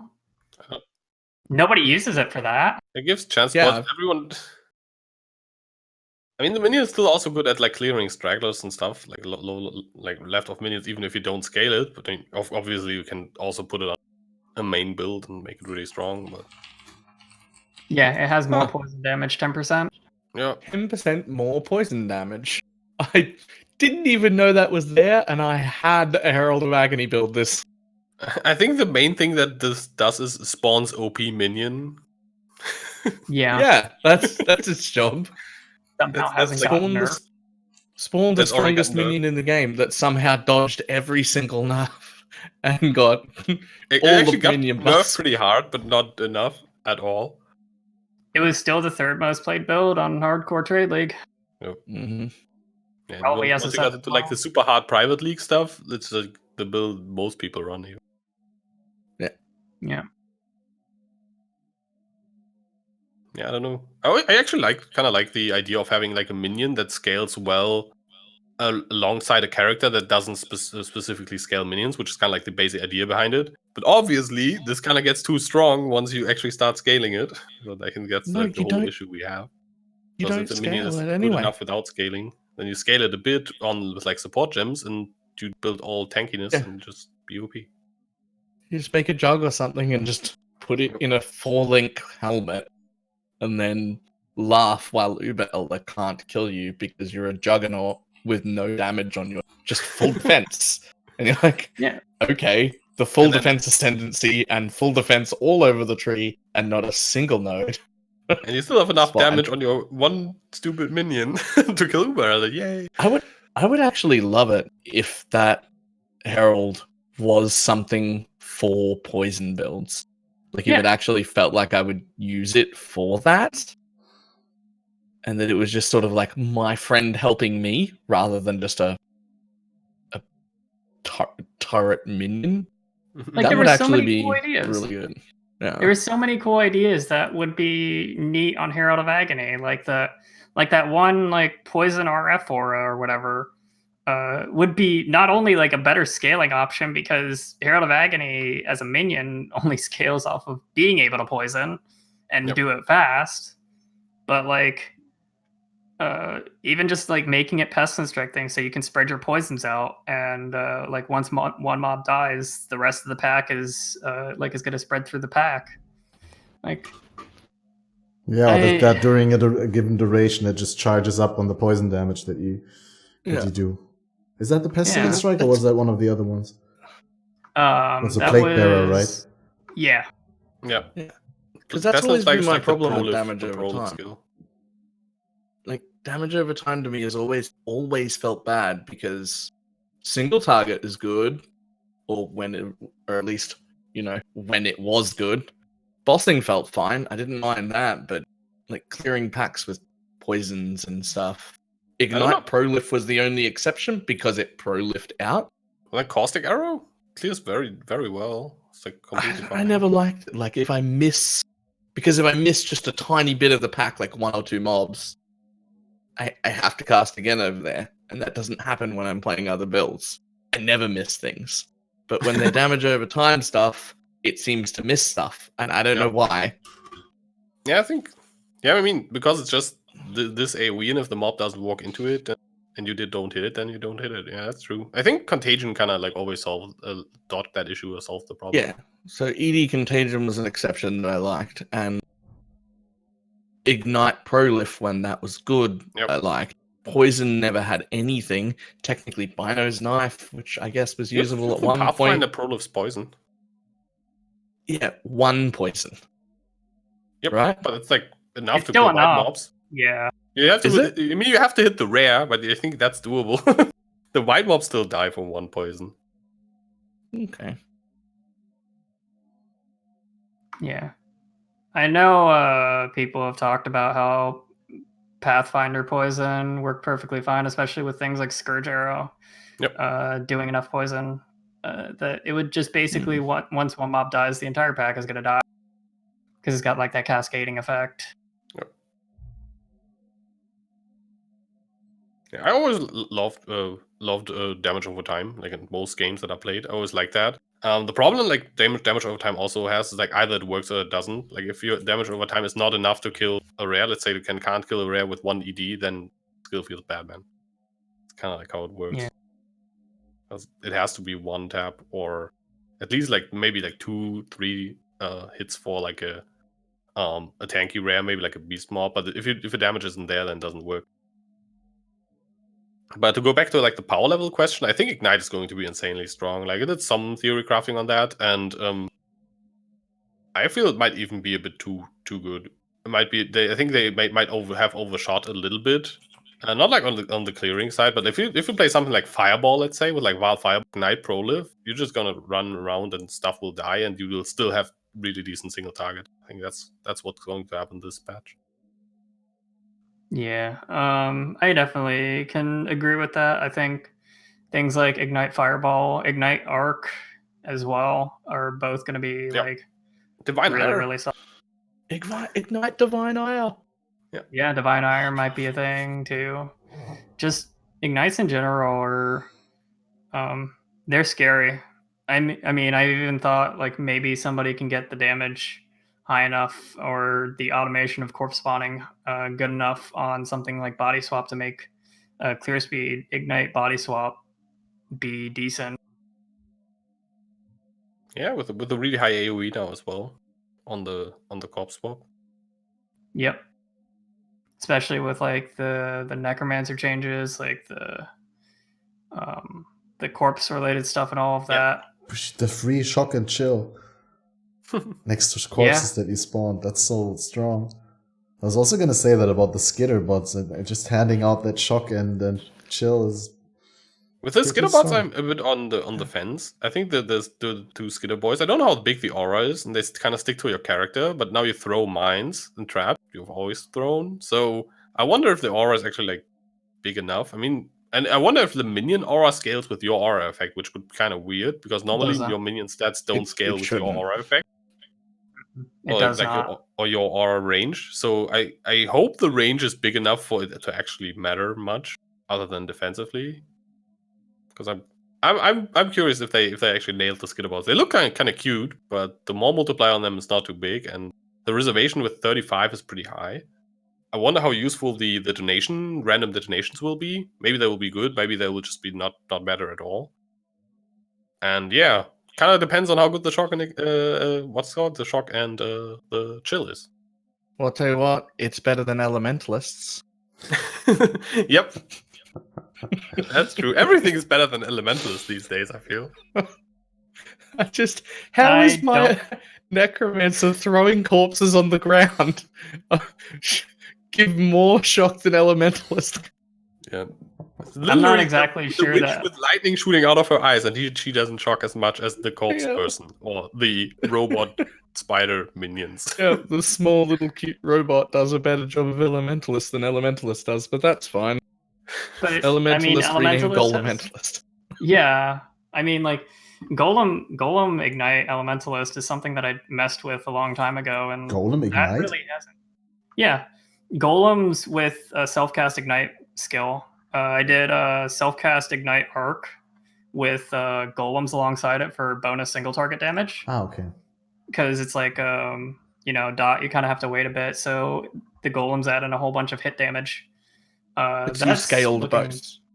Yeah, Like your own damage and the minion damage. yeah. Yep. So you don't go as many jewels. You just end up getting some of the some more minion damage, since normally a golem build would be more so jewel sockets than anything, since it's like 80 minion damage per jewel socket or something. So, but that wouldn't apply to you. So it's a different way of building it, and it actually works surprisingly well. And so I can still see that being a thing. There's also like 70% golem buff effect now on the tree, which is I think is really, really high. And it's 50% per golem per elemental. Yeah, Yes, exactly. and another 50% per golem as well. I think the golem stats, that might also be something that some people are sleeping on a bit. Or maybe they just think that golems are too annoying, which is kind of like where I'm at with the golem part. Like keeping up my golems, don't like. Unless I'm a golem answer, Yeah. I don't have a golem out. Unless I'm some sort of other minion build. I think Yep. golems, at least in hardcore, are pretty much wrong to use all the time unless you've already got minions out. Yeah, pretty much. It's Yeah, so they screw up the dangerous when you aggro come too in much, and the real graze. aggro. Yeah, please. They're too dangerous. They're just too dangerous. If you're already a minion build, you've got the downside already. You're already surrounded by other mobs. Now you've got that downside of things aren't always going to target you. You don't know where everything's going to go. You're going to pay more attention. Might as well throw a golem in.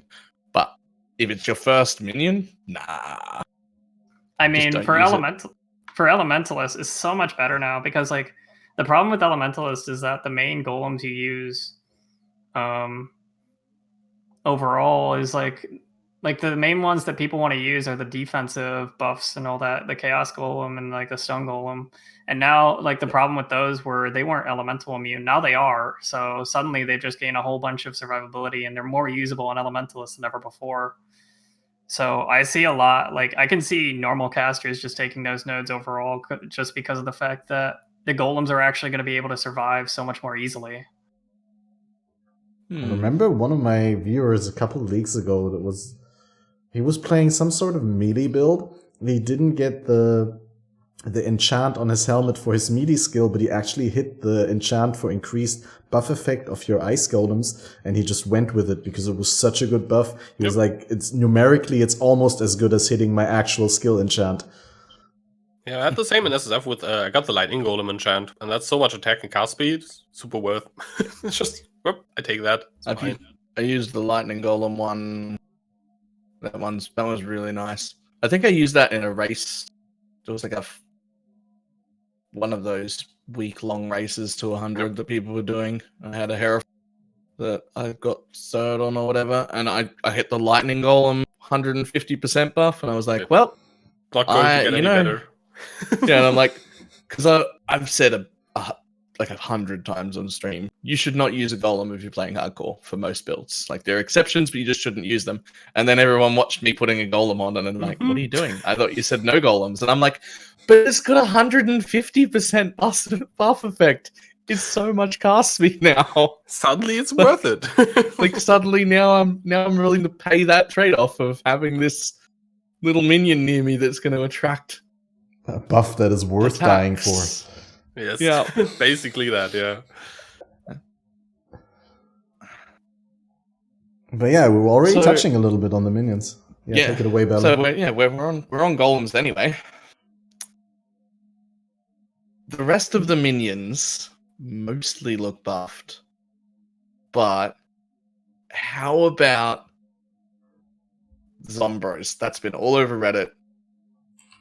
Everyone's very upset about zombies, and I think Summon Phantasm has gone under the radar as being kind of bad now. I wouldn't agree on the Summon Phantasm, but You don't think so? I mean, they didn't get any nerfs, really. No, but everything around it got a buff, and it didn't. Because At they all. are really, really strong. The already. big thing that Phantasms got was the problem was they were pure physical spell based, and Yeah. that's not really like amazing overall. Yeah. I would say. So like now the you loss, can right? actually, yeah, Yes. those are very interesting. It makes them more synergistic with a lot of things because the thing is they're really good clear, but they like the things that you could use them on for clear just didn't synergize with Phantasms at all. So they're gonna have a lot more use in different builds with conversion stuff now. Zombies, on the other hand, are very questionable. I mean, they're pretty decent as like a meat shield thing and keeping the necromancer buff for your phys damage reduction, all of that up at all times. But using them as a main damage source is going to be kind of rough, I think, because the slam, like they're going to be able to do damage. They're especially going to be able to do single target damage, but they're clear. It's going to take a lot more investment to make zombies good. They're like they are pretty dangerous. So because with aggressive AI, zombies could be pretty insane. They cover a large AOE with their slams, but it's going to be a lot harder to have them perma slam, and you might even need to purposely run pulverize at all time to like keep their attack speed low enough to make them always slam. Yeah, As so far they as will I could multi-strike tell, and they basic can't attacks. perma-slam, even with multi-strike and pulverize. They can. It's actually because if it was still 5-second cooldown, they wouldn't be able to. But now they changed it to 4-second cooldown. So Which got me you down will to need to the scale enough. lowest I could get was 1.8 with a level 28 gem. And I needed 1.25 for the slam. Yeah, so you can't really run frenzy charges on them anymore. Is another thing. Yeah, okay. Drop those as well.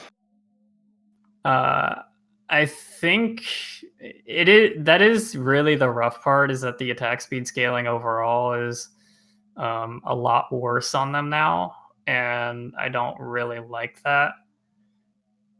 But it's like I think they need to buff it very slightly more. Like I think it needs to be 3.5 at the bare minimum, because I think it's a little bit too hard to build them enough. And that's kind of like it's also going to make the early game with zombies like so much worse. Like you really, really need that good investment because getting the cooldown low in the early game and keeping the attack speed low enough alongside it is kind of tough. Yeah, it also seems kind of weird that you have to like purposefully get rid of like frenzy charges and stuff, especially if you're running other minions. Even if you have like a main like let's say you have the 6-link zombie in your chest and you're still running maybe a 2-handed weapon with another minions, it's kind of like almost not worth to not have frenzy charges because the other minions would get buffed so much that you probably just get rid of the zombies instead most of the time. So unless you're running like only zombies and only min-maxing them, I probably wouldn't put zombies in onto my summoners currently for the most part, except for like the meat shields, as you said. Yeah. Zombies I has mean- been my favorite builds, though. I really want it to be good. Yeah. That would be cool.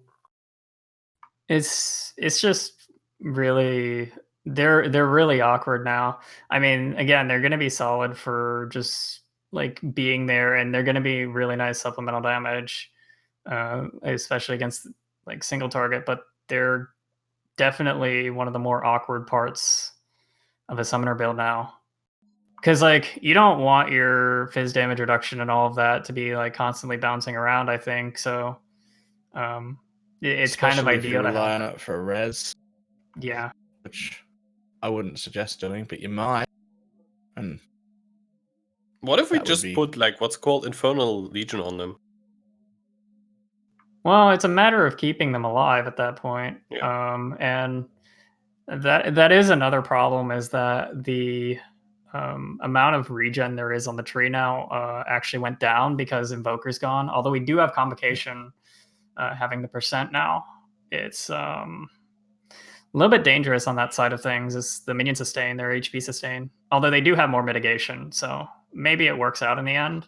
You can get more res, and you can also get max res on the what's called the elemental minion support gem, whatever it's called. Elemental Army is so nuts that it gives like Elemental 0.1 max resist per quality, because we first read only that it's gonna, or I overread that part, that Is the it on quality the quality? bonus. I think it's just like every 5 levels. No, at It's level both. 20 it gives 2% max res, and that's what I read. I was like, okay, 2% max res, that's fair, right? And then they released the 2020 gems, and I looked at it, I was like, wow, 4%? Where does that come from? Did they buff it? Did they double it? And then slowly I realized it must be the quality. I looked at the patch notes again, and it actually said quality bonus is 0.1% crazy. max res per quality. So you get 4% at a 2020 gem. That's really sick. Yeah, That's I interesting. am slightly upset about that because I wanted to use minion and totem elemental resist support early game for the first like day or two in my totem setup. It's really nice as a 6 gem early.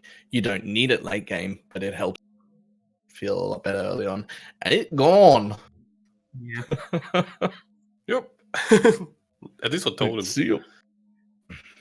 But yeah, the zombies will still be able to deal fine single target. It's just that, like, without the permaslams, their clear just goes way down. And against things like Uber Elder, like, slams are always good because you have those ad phases, and you don't exactly want to run melee splash for that.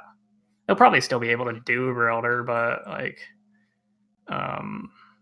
are they going to be as good as before? Probably. Like, depends. I don't think they're going to be much better. Like, they might be slightly better in certain cases and then worse in others. Yeah. With all the other minions getting buffed, though, I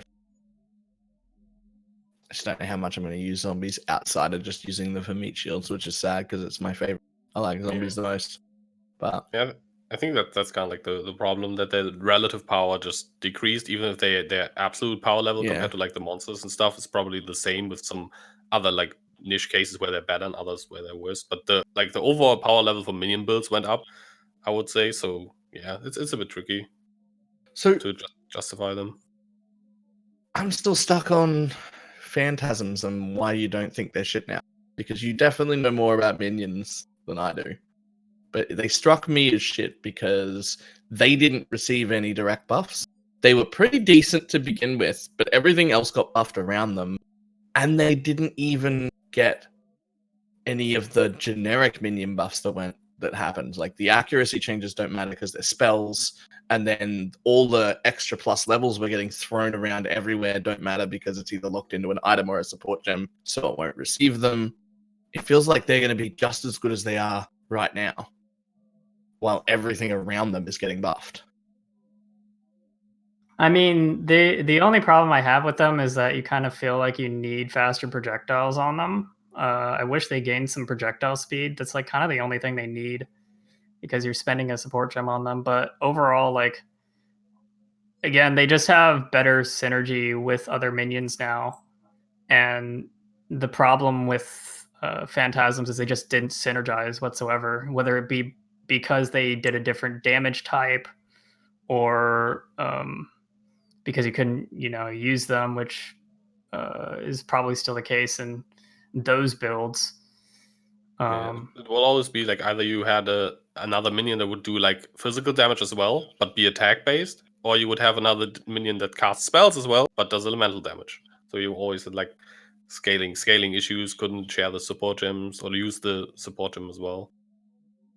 Yeah, and they were like always, they were always super aggressive as well. So like, Feeding Frenzy isn't going to increase their aggro range or anything, because their aggro range is already ridiculously high. I think it's actually higher than what aggressive is going to set it would set it to. Yeah. But They even I mean, upstream.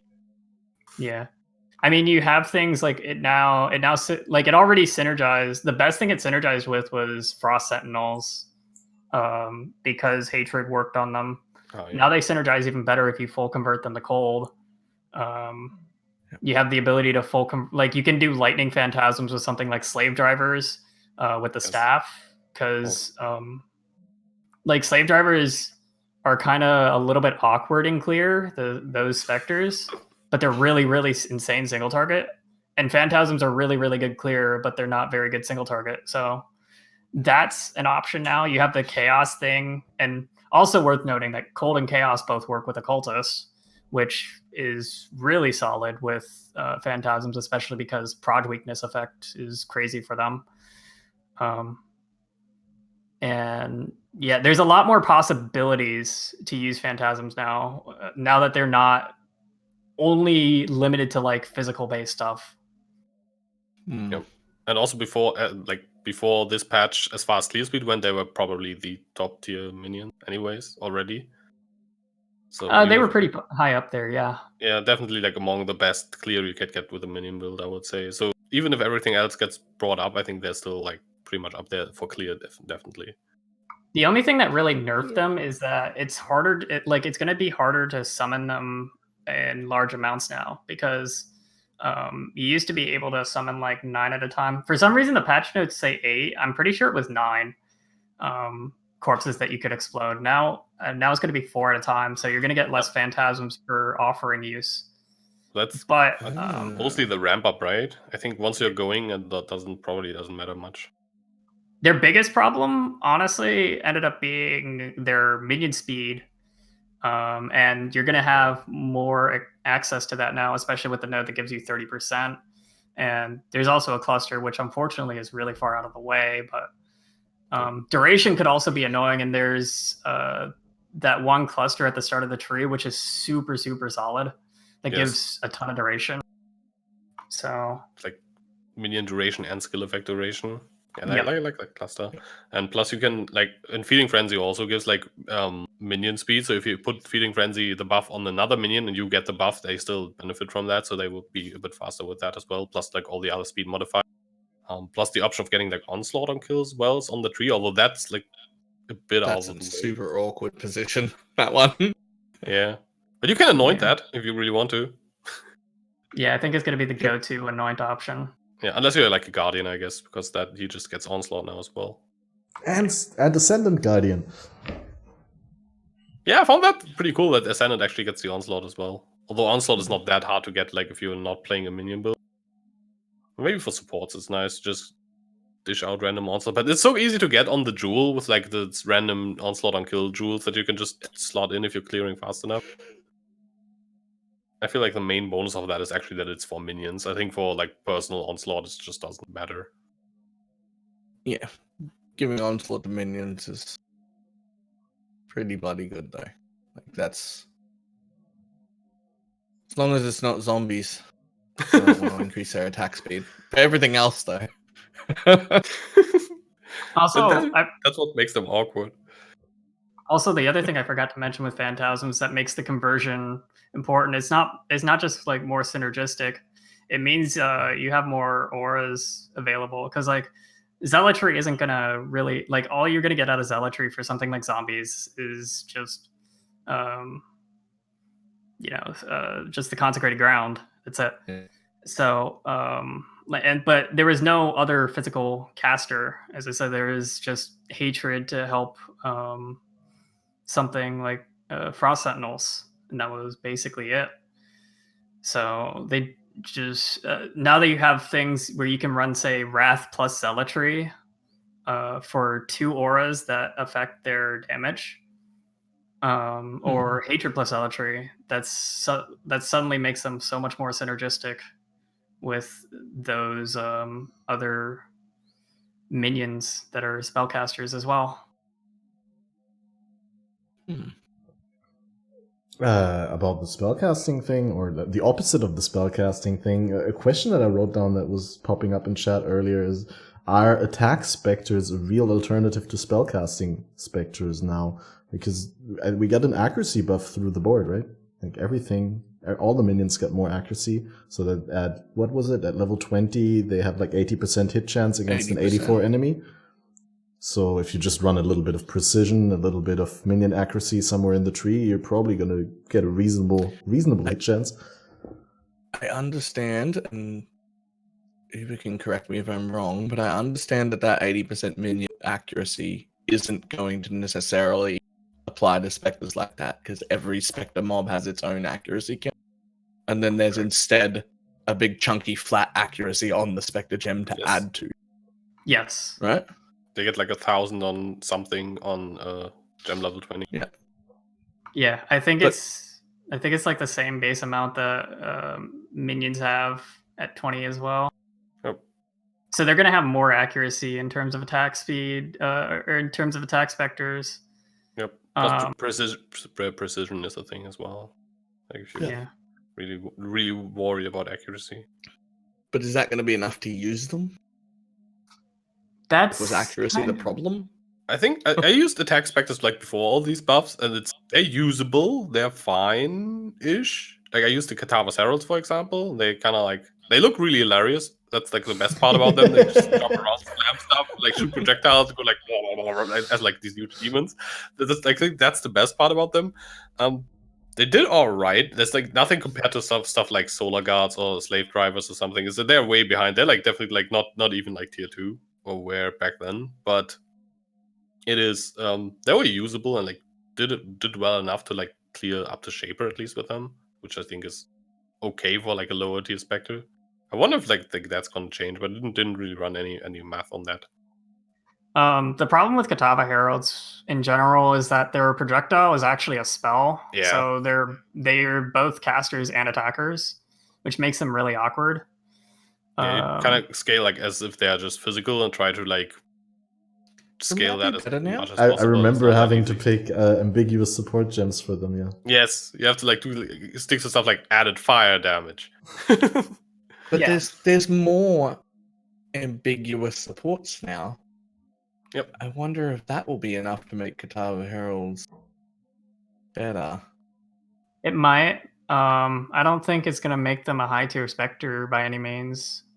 Like they're definitely gonna do good damage, but like in general, if you're going for Catava Heralds, their use is kind of like the same as zombies, in that they're really, really beefy.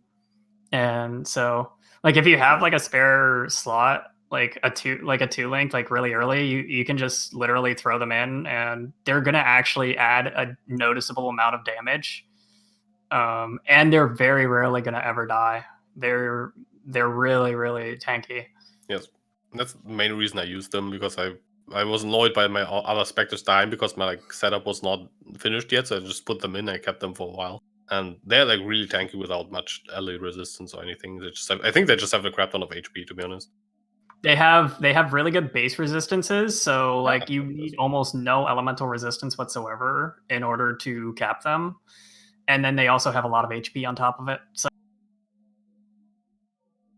And they look really cool. Yep. So they're not the best Spectre. What are the best Spectres in your opinion? You can keep your secret stats, Uber, but people have been asking for your Spectre tier list. Do you have like what's the top 3 you think? It's hard to put it down to 3 because I have 4 of them. But when it comes like you've got slave drivers are obviously like the big one from Legion that everybody was going crazy about. They're still going to be insanely solid. Their main issue is the HP, and that makes them really hard to level with. But the Spectre Gem is losing the HP penalty at low levels, so suddenly they might be decent enough to level with. Although you'll probably want to switch at some point, regardless. For cold, Frost Sentinels. Frost Sentinels are really, really, really good, and they have a lot of options for scaling because you have things like Bone Chill, Proj Weakness, Frost Bomb, on top of Equilibrium. There's a lot of crazy things you can do with them. Their downside is that you won't be able to see anything on your screen. So, that's and if you stream it, neither will your viewers because your bitrate's going to be wrecked. They do that much. And then the fire ones is actually a split. Both of these are very good clear. I think I've experimented with these before. It's Goatman Fire Razors. We didn't use them at the time because they were too slow, like at moving around, and the convocation cooldown was too high. So keeping them around was really annoying. But now that those are both better, like they raised the minion speed cap and convocation cooldown is better. They are definitely worth looking into. I know Kaela really maintains a massive summoner guide on the forums and also uploads a lot on YouTube of summoner stuff. And they were saying that they find them better than Solar Guard, which is the other Fire Spectre that everybody knows about. Because the problem with Solar Guards is that while their laser is really cool, it's bad. It's not actually good. It leads to clear speed downtime while they're doing their laser, and the single target on it isn't even that amazing either. Yeah, you want them to spam the small projectile all the time, basically.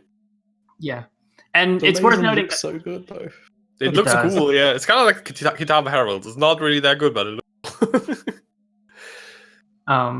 the main thing, the way you want to like do single target with them too, like the totally ideal setup for Solar Guards is actually that you like get the boss to be against a wall, and you just, because people don't seem to know that that's not just like a projectile, that's not just like similar to like a split arrow, it's a fireball, it's a reskinned fireball. That's all it is. So it does have an AoE, so if they're hitting a wall, it can shotgun an enemy. So but yeah, I think ideally if you can have the Goatman Fire Razors keep up with the solar in the same way that the Solar Guards can, Goatman Fire Razors might be the better option over Solar Guards for clear speed. The main thing I haven't tested is how slave drivers are actually in clear speed. They felt really good to use with Pledge of Hands, but obviously, one, you might not use Pledge of Hands, and two, it's Pledge of Hands is going to be really hard to get, and Pledge of Hands changes the clear substantially because it's like the AoE scales for each cast that it repeats. So like they have to get up closer to the mob to hit the first one, and then it's going to hit further into the pack. That's why Pledge of Hands was so nice on slave drivers. So yeah, TLDR, Goatman Fire Razors and Solar Guards are the main two fire ones. Goatman Fire Razors might be more ideal than Solar Guards. Frost Sentinels are projectile cold, but spam the screen. And then Slave Drivers are really good single target and still pretty decent clear. Where are Lantern Bearers? They haven't been used in a long time, right? I remember them being like one of the go-to Spectres, but it's like...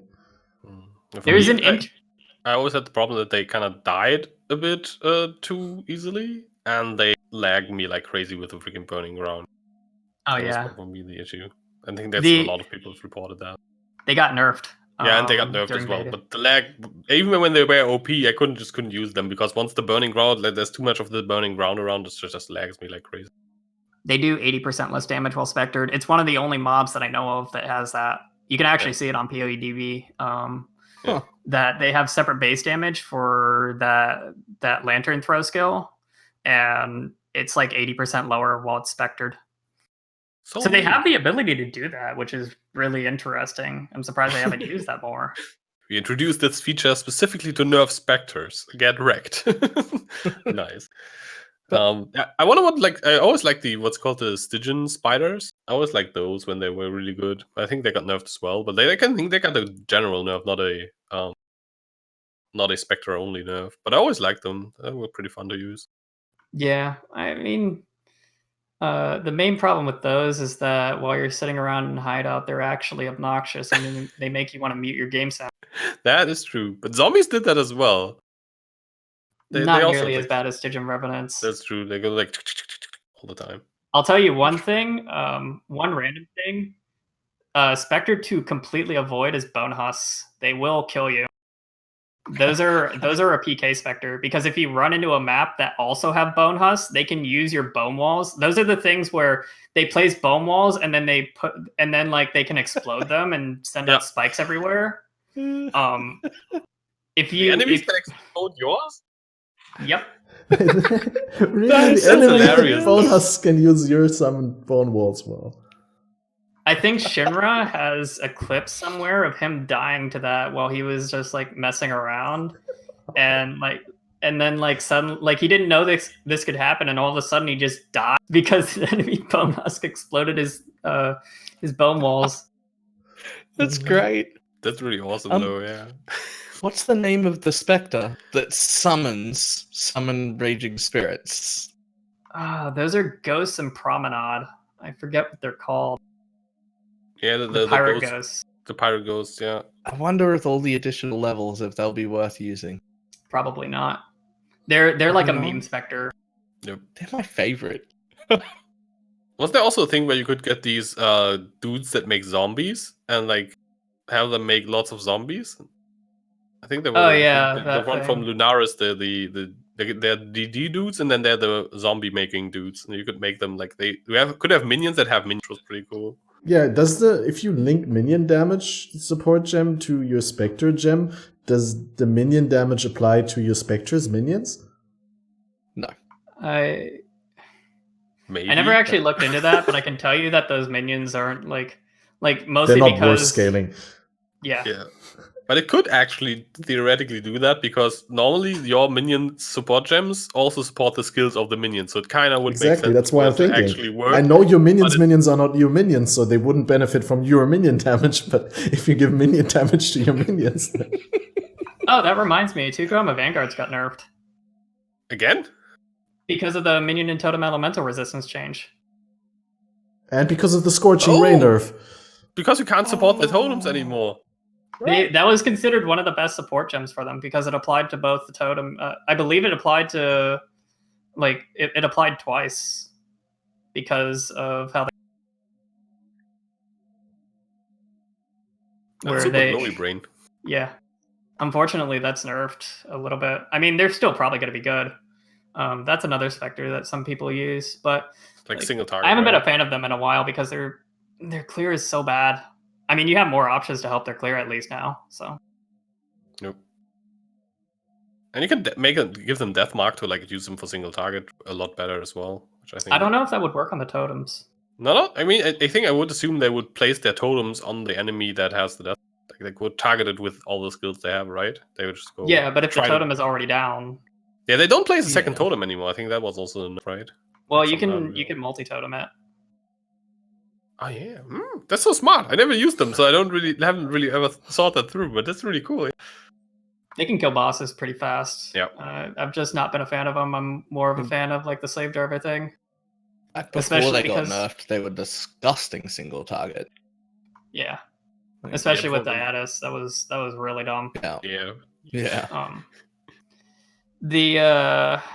My thing about them is like they're not ever going to be like really good for Uber Elder because they take a while to place their next totem because it has like a cooldown of sorts. Mm-hmm. And so like they're going to place their totem and then like Shaper is going to teleport and you're like, oh well, I guess I sit around for 4 seconds and do nothing. And then the portals happen and you're like, oh crap. Mm-hmm. Yeah, or the dudes that drop the ground. I think I saw like insanely fast like Shaper and Guardian kills with them. I think that's mainly what they were really good at, I guess. Yeah. But then killing Shaper really fast these days is not that difficult anymore. Mm-hmm.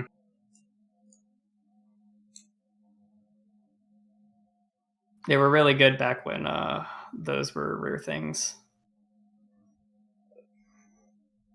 And I mean, like the gem nerf for Minion Totem Elirez wasn't like obviously wasn't directly aimed at them. I mean, they're not good enough to justify doing it just for that. Yeah, I'd be surprised if the GGG even like considered that interaction much when they changed to the gem. Probably not. They probably just saw, okay, this gem basically doesn't see much use except for like very niche cases. We might as well change it. Yeah. I mean, they said mines were too underused, so they changed them. And mines were actually... I actually know of quite a few people who play mines every league. So Yeah. I was a bit surprised, but maybe it's just like the people that I like talk about PoE with are all the mine people. I don't know. I It's like a think- lot of people who like just make a miner every league and farm Uber Elder with mines like from the start. They just love to do that. I think that really shouldn't have been listed as like the main reason, because they like when they were talking on Bay Class, they mentioned another reason, and this is the reason I thought was was more of the reason to change minds, was that it helps give more reason to go, like if you change the mind system, it helps give more reason to go self cast while keeping an identity to mines separate from self cast. Like it's mines were used in a way that made it like so that certain self-cast skills were just always better on mines. Yeah, it was kind of like a sneaky more multiplier because you can place down more mines, so you get like free speed, and then you get the huge more multiplier and no reflect, and that's kind of like. But you still like lateral cascade self-cast and mines didn't look that different, except for you just got more AoE, more damage, and more cascades. Yeah, and no reflect. But it still started from your character and move forward. Yeah, I think that was also the best argument for the change. But like the whole mines weren't played that much, I found really weird because that was like the first argument they always mentioned. I was like, wait, I know so many mine people. I mean, maybe I know all the mine people, but still, it didn't ever feel like mines was. There are definitely more fringe and niche builds in PoE than mine. I know less people who play totems than mines. I know some people also. Like, there's some people who like really totem, like mines and totems. There's some people just always all they do is always play this one playstyle. I think almost like with summoners. There's some people who always run minions. Some people just love totems. Some people just love mines. They always do that. I guess everyone has some go-to builds, but there's just these totem fanatics somewhere. But I know more people who play mines definitely as well. I just know like one or two Arc Totem fanboys. Yeah. Yeah, I don't know. I can play a totem build outside of the starter, which is why probably I'm gonna play one for a starter, because later into the league I won't feel like playing a totem build. But have we touched on everything on the summoners that we wanted to talk about? Everything else looks buffed. Skeletons are insane. Yeah, I looked a bit into Dom Blow. I kind of my two league starters that I had prepared was like Guardian Dominating Blow or Mines on the Saboteur, and looking like Mines now. But I think Dominating Blow is also pretty cool. I really like the change that you now have 25% chance to get a Sentinel, so bossing won't feel as awkward as it used to. But I think Dom Blow is still mainly like a clearing skill. I always like the hybrid melee summoner playstyle. Since they introduced it, I just like the archetypes. Just really cool idea. It's really fun. It feels fun to like play minion build, but also be able to like do something yourself, except for like besides buffing your minions. So I always like that. Like one of my favorite playstyles in PoE. Yeah, I think the only like most of the minions look pretty good. Like Spectres are obviously going to be awesome, especially once you get to gem level 11, which is where you get another Spectre. So you're going to have 3 Spectres really early, like around X7, late X6, early X7. And with Necro, you only need a 19 gem for the next Spectre, right? Because you get +2 from the Ascendancy. That's also pretty huge. Because at first I was like, okay, 21, wait. But there's so many sources of +1 levels. And as a Necro level, 19 gems doesn't take that long to get. And I mean, in the early league, when you don't have a 5 link, you probably just use a +2 helmet. And so at 17 gem level, you might have 4 Spectres. And that's honestly incredible for early game. And even in SSF, you don't need to like find Bones of Ullr or anything like that. It's actually pretty cool. SRS is kind of like in the... It's going to be a lot better early game now, because that new cluster is like super sick. You rush that cluster 100%. You go out the left side of the tree and get to Enduring Bond. which has a whole bunch of minion duration on it, as well as some skill effect duration and a whole bunch of damage. Like, minions are actually going to have decent damage early, because the problem was they didn't get any additive damage unless you went out the right side of the tree, and that side's still going to not see much use. That pathing, the right side of Witch Tree is still pretty bad. That's a bit awkward. With like the minion speed cluster is really, really good, I think, but it's just six points basically to get the wheel. For Ravenous Horde as well, yeah. Yeah, I was more so talking about the first 5 points of Witch. Those ones, no. Yeah, those minion damage nodes are very rarely taken, and they're still not going to be taken, especially with more clusters that are just way higher value now. You can rush Ravenous Horde and respec out of it later. On SRS, and I mean that's going to be massive. And the first 2 points giving you 30 minion movement speed is going to be massive. Yeah, I think it's going to be like a really good leveling node, and then later you can be fine with the left side of the tree, basically. The biggest thing is you're going to really want to get the minion regen before you start using those permanent minions, because resummoning them is going to be awkward. SRS is actually going to be pretty solid early. I think skeletons might be better to switch to once you get to 31 and have Feeding Frenzy on them. That's when they dash, because right? once they have that dash, they're just going to be awesome. And I don't really see as much reason to use SRS at that point, especially because of the fact that SRS, I feel like their damage is kind of balanced around you having Equilibrium up, and that's so annoying. You have so much to do already. The fact that, like, the only thing I think SRS needs at this point is the ability to cast 2 at a time at, like, gem level, like, whatever. Yeah, just for late game, right? Yeah, because, like, just getting them out fast enough is so annoying. Yeah, especially with like skeletons now spawning like 3 at a cast. So basically, you just toss 3 skellies at a pack and move on, and they will just like wreck it. 7 with a jewel or something. Is it 7? No, per With cast the- I think the it's one- 3, right? It doesn't. Yeah, change. no, the the jewel base makes is you- 3. But the jewel, I think, makes it 7. Yeah, that's for very specific Oh, builds. with a Popcorn cooldown, skellies. right? That's the Yeah. one that adds a cooldown. Like, Yeah. That's going to be interesting to see what people do with that, but for most people, they're not going to use that. Yep. Because I think 3 is enough as well. Like for normal clearing, you just toss, as you see a pack, toss 3 skellies on that. If you have other minions, pack's just gonna die anyways. And you summon skeletons pretty damn fast. Yep. Spears definitely have enough to make them usable, and Femurs of the Saints is really, really amazing for them. It gives the cast speed that you kind of need for that, and as well as a whole bunch of other stats. But I really, like, people are going to make SRS builds, but I don't think they're going to be like that amazing. They're probably going to be the main reason they might be good is that people are going to gravitate away from them, and the gear might be cheap.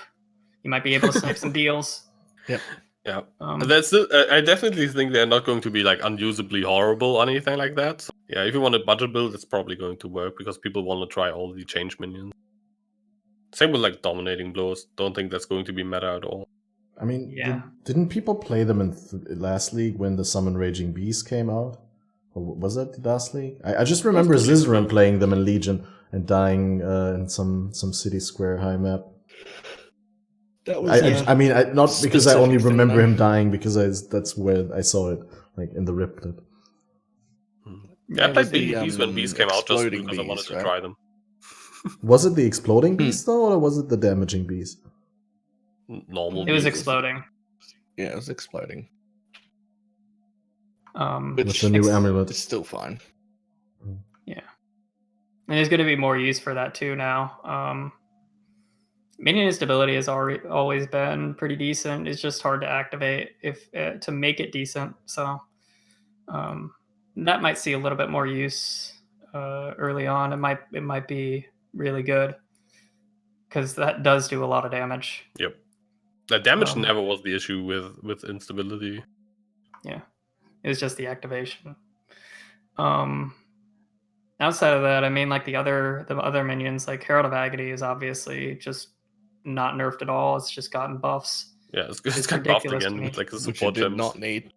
The only thing that's gotten nerfed related to it is that Guardian is going to get less ES now. Wow, big deal. Holy crap, we're going from 28,000 ES to 23. wow.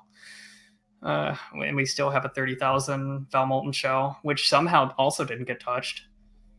Yeah, I was surprised that's about that. Yeah. Yeah. Yep. Like 30,000 Balmont shell. No, that's fine. We'll leave that. Yep, there's absolutely no issue to be seen in that. Biggest thing for me is that you can modify the duration of it too. Like, that's insane. Like, are you kidding me? All right, because Necro gets so much duration. Or not Yeah, anymore. and The well, not Necro only just specifically, that. right? Yeah, but not only just that, but I don't think this got changed. I know they changed some stuff with Val Souls, but the ability to make the duration last longer than the cooldown because of Yep. like obviously Soul Ripper is still going to be a thing, and there's even a card for that now. But like the whole temp chains and all of that, like, God. True, the whole self-curse temp chains interaction has not been addressed Yeah, I don't at think all. that's been changed No, because that was. Yeah, I think they probably want to. I think they're giving Headhunter and like the whole temp chains stuff like another non-Legion league, and then probably either adjust it if they think it's bad. Kind of like what it sounded like. If they still think it's a problem, it's probably eventually get some nerfs, or like the community still was like, "Oh, Headhunter." But Legion was probably the most extreme example we had of like Headhunter abuse so far, of course. So. It definitely is. Yeah, but then the what's called the transfiguration ones, like transfiguration of mind on a Headhunter build, like you could sometimes get so much ES on a Headhunter build. That seems pretty crazy as well. And then Yeah. a lot of mind, what's called of soul, the one that gives you ES as extra damage. Yeah. Because I think the minion aura, like the ES aura, is like what is that 200% increased ES or something like this? I don't think the ES aura that mobs get is life added as ES. Is life added as? Yeah, but they have another 'cause if you go modifier. CI, you miss like 80% of the energy shield that you gain. Just doesn't happen. Yeah, that's why CI builds with a headhunter never get to like 100k ES, but low life builds do. Hmm. Could be interesting though. They do have another modifier that does work. I think they have an extra energy shield mod, but that's local. But yeah, There's one. There's a modifier that is. I just looked up on the wiki. There's a prefix called shimmering, which is 100% increased maximum energy. So that should work. Yeah. Which is pretty crazy. Other minions though. Just to go over the rest, Skeletal Warriors going to be really solid. As I said, they should be good the moment you hit 31. And they have the dash and the ability to move around quick. Their counterpart, though, the Skeletal Mages, I've never been a fan of them. They're like okay for clear, but they spam your screen so hard, and they don't actually do that much damage in my experience. And you can't really support them that well with Equilibrium because they do all 3 damage types. You can't use the Elemental Army. I don't think Skeletal Mages got anything other than more jewels. You only need one jewel. I think that's the thing. If they just picked an element, I think I could use them a lot better. They need combat focus as well. Everything needs combat focus now. Yep. I don't see Skeletal Mages being any better than before. They're only good for clear, and that's it. Downblow, synergy, yeah. Downblow's probably a little bit better. I wasn't really too much of a fan of that either. Like, Downblow still has the awkward issue of you're not gonna do enough damage, or the minions aren't gonna do enough damage. And if the minions aren't doing enough damage, why are you using that skill in the first place? It's mainly like you can kind of scale it. I think that's actually like I played around with like Dawnblow and also like Smite and Herald of Purity and stuff like that quite a bit. And you can actually get like a crit staff Dawnblow build that does enough damage so you don't feel crap without your minions, but your minions still are doing significant damage. And plus, it kind of makes it so that you can skip packs that are a little bit out of range, because the dominating blow minions actually have quite a bit of an aggro range. They actually shield charge like quite far away from you and don't really care to pick out. They just get teleported behind you automatically after a while. So clearing actually works pretty well with them as well. And they are mainly clearing minions, I would say. Well, their problem with single target was actually addressed at the very least, and so they're going to be so it's definitely going to be a lot better now. 10% chance on hit to summon versus 25%. 10% was way too low. Yeah. So that's definitely the biggest change for them. Herald of Purity is kind of like unchanged. Yeah, I can see that. I was a bit sad about that. I was hoping that would get like a little bit of buff also on the single target maybe, and like in general. Yeah, and the golems. Oh man, golems are going to be good. The carrying golem could be Carrying really juicy golem? though, right? Yeah. Carrying. I have to run so many numbers on carrying golem, because like there's a potential case where running the golem amulet might be worth it, but I don't think it is. Even in like a golem focused build, I think having more minions to, like, having a bunch of zombies or something to buff it is going to be better. I was a little bit worried that they might give it too much flat physical damage bonus, and it might be too strong for something like Dancing Duo, which scales really well with flat fizz. But I mean, it's still going to be really good for Dancing Duo, because I mean, it really wants that flat fizz. But there's not going to be some like, oh, you get 1 billion physical damage by scaling above the buff effect. Elementalist overall, Elementalist golems are scary. The increase in buff effect, you're gonna have the case where the Chaos Golem is giving like 40% fizz damage reduction or something. And you're gonna have a ton of regen. Like, their survivability is gonna be insane. They're so scary. Overall, the problem is, like, you should not league start them because the jewels are going to be expensive. People are probably going to know this, and it's not about the aggressive jewel. It's all about the primordial harmonies. The aggressive jewel, what used to be like the rare part that used to be expensive, it's not anymore. It's all in primordial harmonies. Those are like 30 chaos per, and this league they're probably going to be even worse. That's great, because whenever I got a primordial jewel, it was primordial harmony, and everyone told me, that's not the one that you were after. Yeah, that's not valuable. Don't bother listing or price checking it. And now I finally make bank. And it's probably now the last one that I ever dropped. It'll never drop for you again. Yeah. The aggressive one is like 2 chaos. Nowadays, it's like nowadays in the leagues, it's aggressive is like 2 chaos, and the harmonies are like 30. That's how it's been. And the green one is probably the least used, although I think it's probably going to see more use now.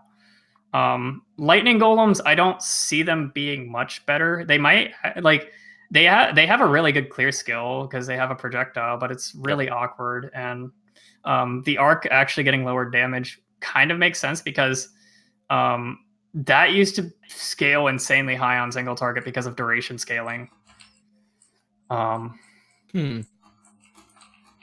So I don't know that lightning golems are going to be any better. Fire golems and ice golems are going to be the main ones, and I think carrion golems are also going to be decent.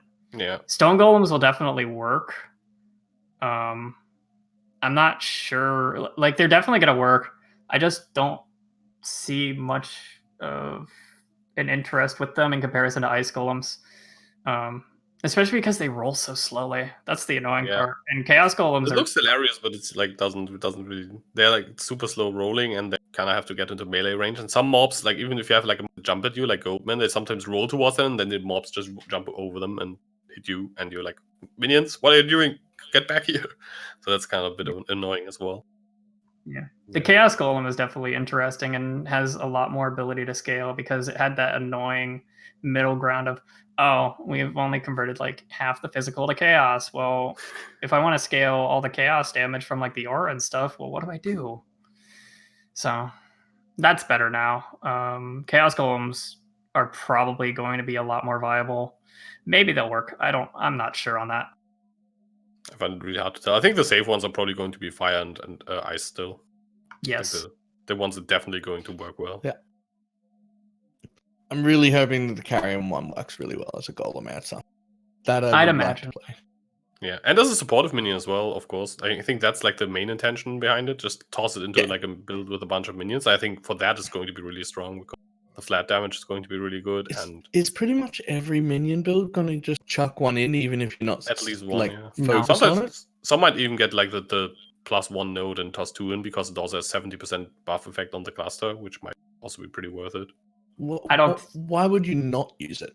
Yeah, because it's like Fizz get out Reflect of the is way, annoying. like 5 points. It's annoying to get because you're usually not pathing there. Like if you would path by it, you probably would get it, but you don't because the Spectre Dode has been moved as well. I mean, which would you rather have, 110 life regen or that small amount of fizz damage on certain minions? Like, there's a common mistake that people make where they think, oh wow, but skeletons get like a whole bunch of added damage. Well, yeah, because their base damage is ridiculously high. Like that buff is literally going to add like maybe less than 1%, maybe a little more. So like they're not that insane for the buff. You'd rather run something defensive because I like. And this is what I was complaining about for a long time, is that Necromancer's problem wasn't damage, it was defense. And that's what they got. Yeah. But you're still going to want to stack more defense because you're going to have more than enough damage. And like if you're adding Carrion Golem to something like a Spectre build, it's actually going to add more annoyances because when you run into a Fizz Reflect Nemesis mod, those projectiles are going to start flying out instead of just not doing anything. And that's Okay, actually really annoying. Maybe because I didn't think about that because I'm mainly running like Fizz minion build with like Dumblow and stuff. You're always like Fizz based. I mean, now you could actually convert, so that's also pretty cool. But yeah, before I was always Fizz and I could always run Ellie Reflect. But yeah, I didn't think about that. So if you're running like, I don't know, Solar Guards or whatever, then they suddenly deal like a bit of Fizz damage and they all die. Yeah. I mean, they won't die to Fizz Reflect map mod with No. Carrion Golem, but No, that not. But they would definitely like not sustain as well. Like to basically counteract your own region a bit. it's that the Nemesis mod, the thing that fires back projectiles when you hit it with like Fizz damage. That can be really annoying damage, especially when it has like added elemental damage and all of that. And that can like that can suddenly like stun you out of like your movement or whatever. It's really annoying, and it's like, well, you could just run another golem instead of getting this small amount of damage or supplemental minion, which is probably just going to give you more. The Chaos one will now not do anything, right? Like it'll never reflect anything because it's Unless you have added Chaos. elemental damage, I think. Yeah. Yeah, unless you have anything on jewels or anything, it's not going to be. Or maybe their default attack is still does physical damage. I think they still have a default attack.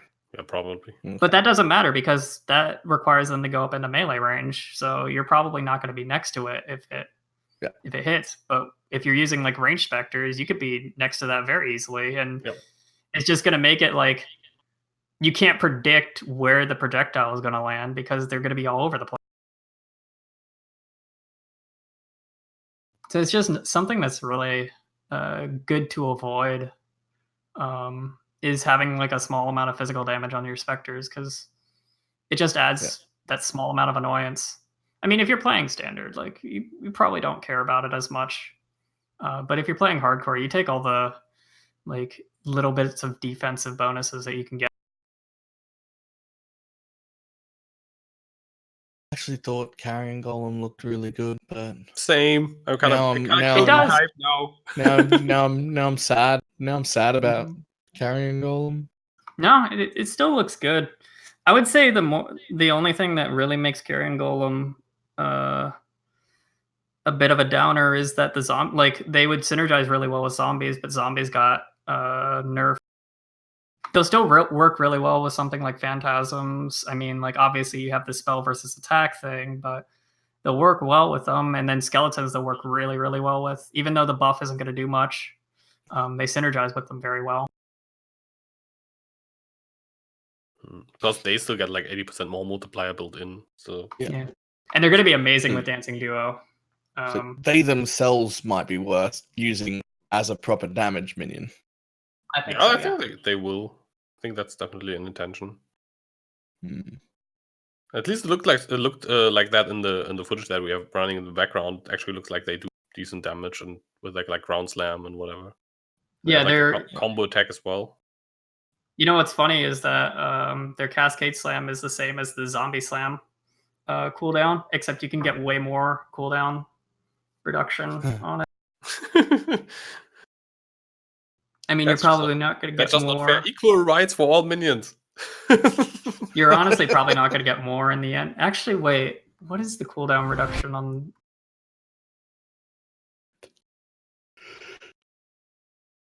Let me double check this. I think it's. Oh no, you will get more. Because it's 20 to 30 per jewel, so you can get it to like 210 with 7 jewels, which is like the most common golem. It's running 7 primordial harmonies, so they'll definitely be able to get to permaslam. Nice. Now I'm a bit more excited about them. I think that's they're really cool good. And their Cascade Slam can multi-hit too, which is cool. Yeah, it's like Glacial Cascade, right? It's like stacking multiple stacking AoEs, not just like one ground slam. Yeah, so I think it might actually be a good single target. We'll have to see, but has a good chance on fat bosses. It's they're gonna be good. I can definitely see it. Like I don't think I really need to run too many numbers on it to see that they're gonna be good. It's because the permaslam is just gonna be pretty damn sick. And yes, you can multi-strike it.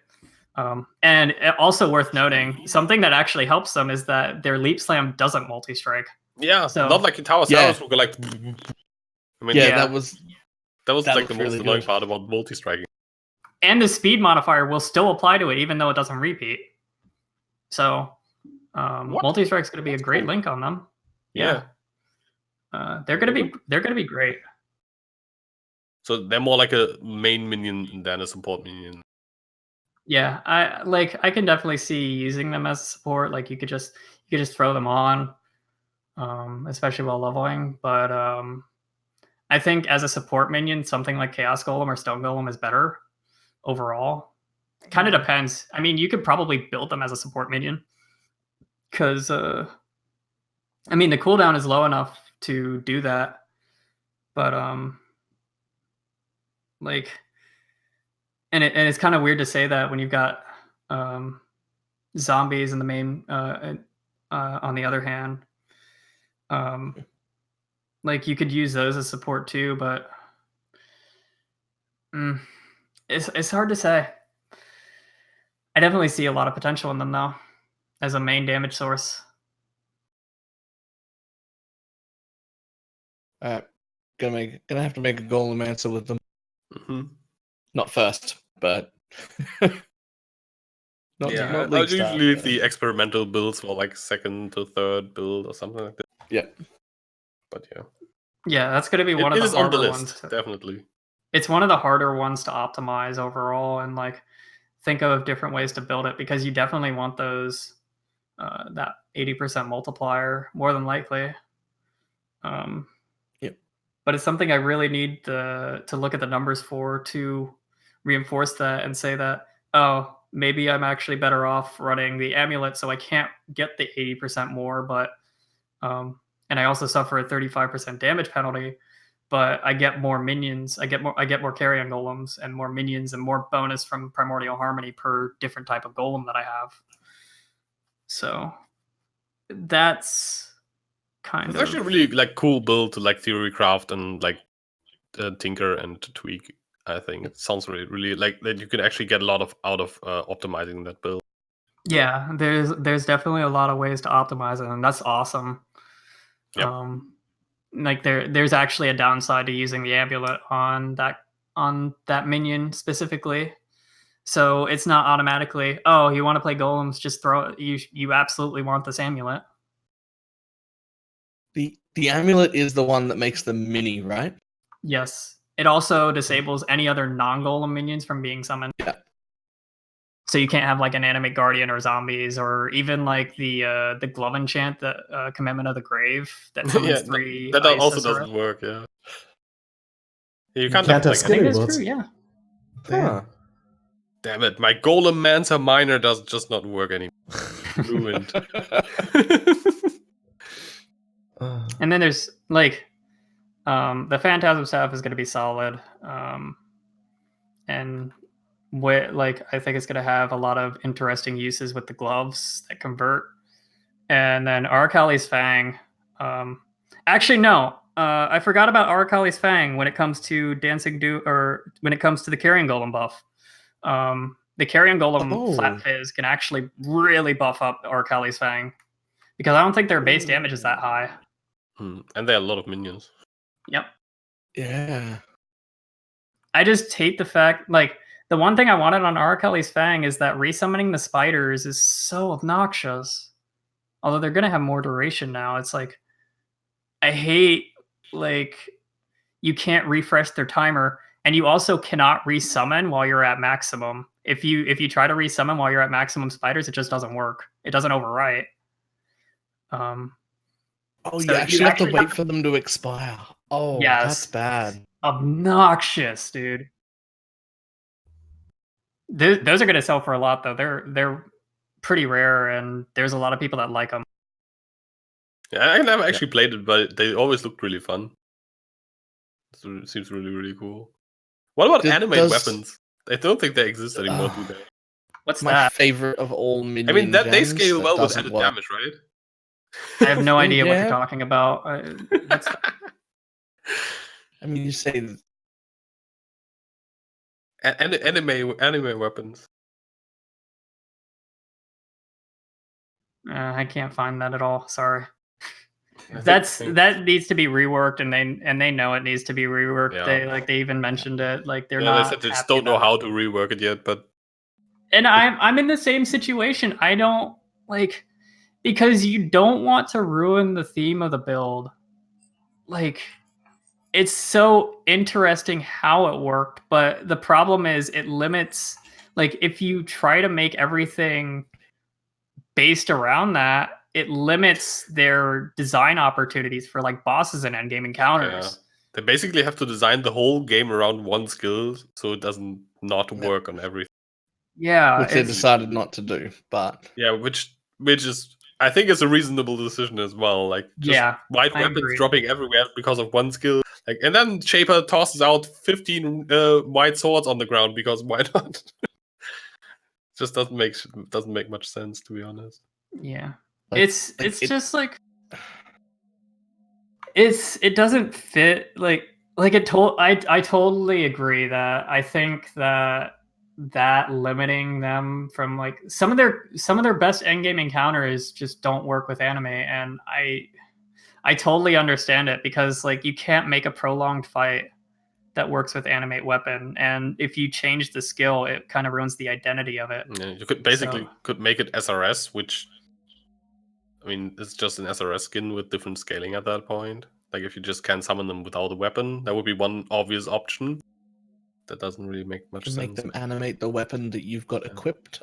I mean, Chains of Command was kind of like a fun way to actually have animate weapons, but it's not. I don't think it's like an insanely great build, but it's a really cool way, and it actually does work on single targets after a ramp up.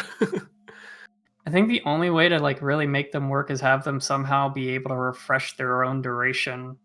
Yeah, at times that could be. Yeah, maybe if they hit like a unique mob, they refresh their duration or something like this. I was gonna suggest like a white weapon desecrate, but that would be a bad idea in many regards.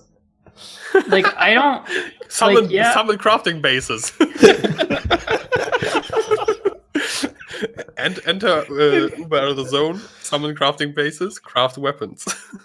You end up with like double corrupted, empowered versions of this thing to just be able to summon faces. That'd be great. Oh god. And then in 4.1 you can directly summon them into your crafting bench. Yes. Oh god. No, I thought when they were adding armory with these weapon stands that you can click that only drop weapons, I thought that was going to be something they add to more areas in the game for animated weapon, but it seems also like a band-aid solution. Oh yeah, definitely. like dropping weapons at the beginning of a zone or whatever, like they're so obnoxious to use in lab and stuff, right? Because like there's so many like small zones. And I'm honestly kind of surprised they haven't gone and made like lab, like even just like one zone without loading zones or something like that, because I think they have the ability to do that. It's going to be pretty tough, but Like Delve, right? yeah, You have like only have loading zones after like several pretty damn long zones. yeah, I could actually see them potentially making lab less zone transfers than before. That would be Well, I pretty always felt like interesting. the zone transfer on Izaro is kind of intentional, so you can't VAR skill him down.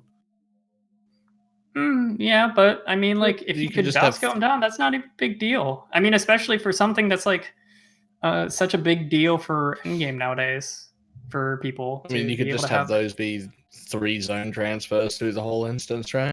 Yeah. Like new zone right before Azaro each time, and then Yeah, just that could be a thing. connect the rest of it. Still difficult for animate weapon then. Oh yeah. Still ruined it. I mean, you have a Animate stash weapon in is there, my so favorite. They do Animate have a weapon stat. is You're right. You actually can my just like have favorite a tab move. with. But I'd be happy to see it just removed because it causes too much headache. it does nowadays. It's just, I mean, It's just a hard thing to like. The thing is, I think it's too much development resource because like I don't have a good idea. Like you have to come up with something, and this is just literally one skill. It's so hard to just like if you really want to discuss it with the other dev, that's the problem. If you have to discuss this with the other devs, literally just for one skill, it's because it's so hard to really determine what should be done with it. I feel like any solution that makes it good gets rid of what makes it special anyway. Yeah. So it's just I just like, want it it to was be my- usable. it's Yeah. still my favorite. Like I don't think- it I was also my don't think it- first minion build. I love them. But That's cool. Yeah, I don't think it should be like it doesn't have to be like top tier or anything. It's just make it not feel super horrible to use. I think that would already be completely fine for me. I mean, I like dominating blow. I don't think that's a very like use. I didn't like it before because it was unusable. Now it's not top tier by any means, but it's definitely usable and a lot more fun to play. And it still kind of kept the identity because you still get the like mods on the blue and yellow mobs, which I like. It's just not as buggy and crazy, and I mean, you don't Instance spawn crashing. Yeah, don't spawn 100 minions with auras anymore, but everything else still there. And you still get like what's that, 13 minions? I think that's still a lot of minions. Yep. More options to scale it now, potentially, all that. Yeah. Also, the helmet enchant for the additional rare is really cool. Something You know, one thing I didn't mention on the note is Animated Guardian is going to be even better as a buff bot. Kingmaker is actually a lot better now because of Meat Shield. The problem with Kingmaker after they changed it to give Fortify was that they lowered the aura radius to 30. Yeah. And it's so easy for Animate Guardian to be out of the 30 range. So it's like so frustrating. And then, but Meat Shield is going to keep him close to you. So that Fortify is actually going to be so much more reliable. So that's going to be really, really nice. Yep. And is the percentage regen on Convocation going to keep the Animate Guardian alive a lot longer or better? Yeah, that's definitely going to help. Really high. They are the least affected by regen. But they have a really high amount of life, though. Exactly, it's 1.65% at level 20. Yeah, I mean, that's not much, but they lost the least amount of regen. There's so many items you can use for regen. For example, Gruthcole's Pelt. Gruthcole's Pelt main use is Animate Guardian. Yep. Because it gives 5%. They don't care. Yeah, and it has 5% regen. It's ridiculous. So like, it's they are the least affected by the regen changes overall. Yeah, and overall, I never had that much of a problem to keep my Guardian alive. I think people are always super paranoid because they put items on them that they have bought, but I usually when my last time I used like lots of Guardians, I usually played hardcore, and usually when my Guardian died, I was dead anyways. Yeah. Yeah, He I knows will most of always, them. I think almost except for always like die the before the the Guardian. choppy lab traps. I think they can actually kill a guardian. Not anymore. Thank Yeah, God. yeah. That's also a note for that, right?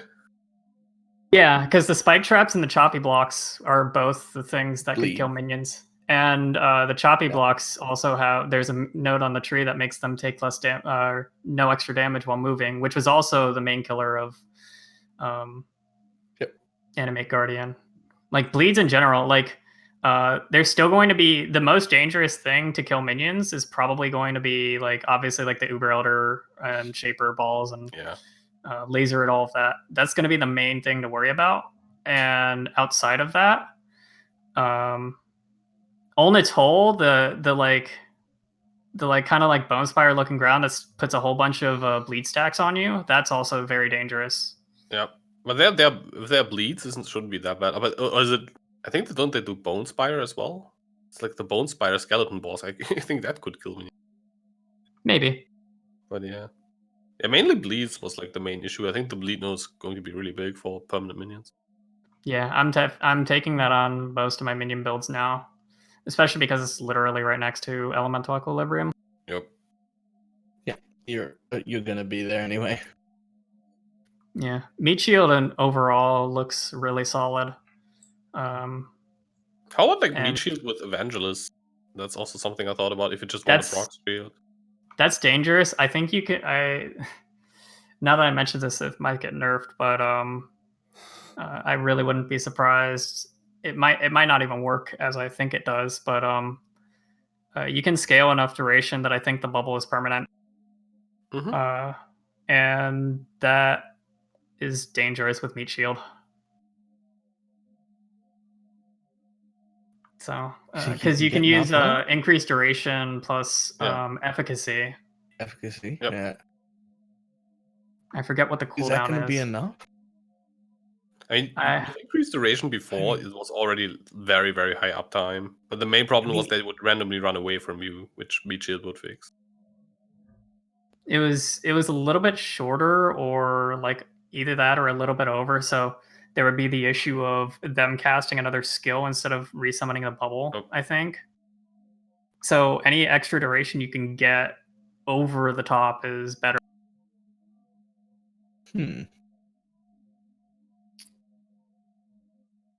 But I don't think it's going to be fully reliable. There might be like cheese builds for something like there is the possibility of like, oh, you literally can't take damage from Uber at Siri. That is a possibility. Yeah, because she just won't step into the bubble ever, right? Not even randomly. Well, she could just step into it randomly. She does weird stuff. Like she's like, sometimes she just walks in the direction, like just like I'm going for a walk here. That has happened to me before, yeah. But yeah, it's not like it's like Shaper. If he teleports with a slam onto you and you miss the dodge, then you still die because he's on you when he slams. Yeah, and it's not going to save you against Shaper Beam because dots just ignore it. Yep. But then I don't remember when the last time was when I died to Shaper Beam in not even an Uber Elder. I usually died to the balls. What's the name of that mob? Undying Evangelist. Undying Evangelist. They used to be like the go-to Spectres way back. Yeah, before Act 4 was introduced. Yes, basically before Stygians became the Spectres and Lantern Bearers, and they both got nerfed. And then Solar Guards, something happened.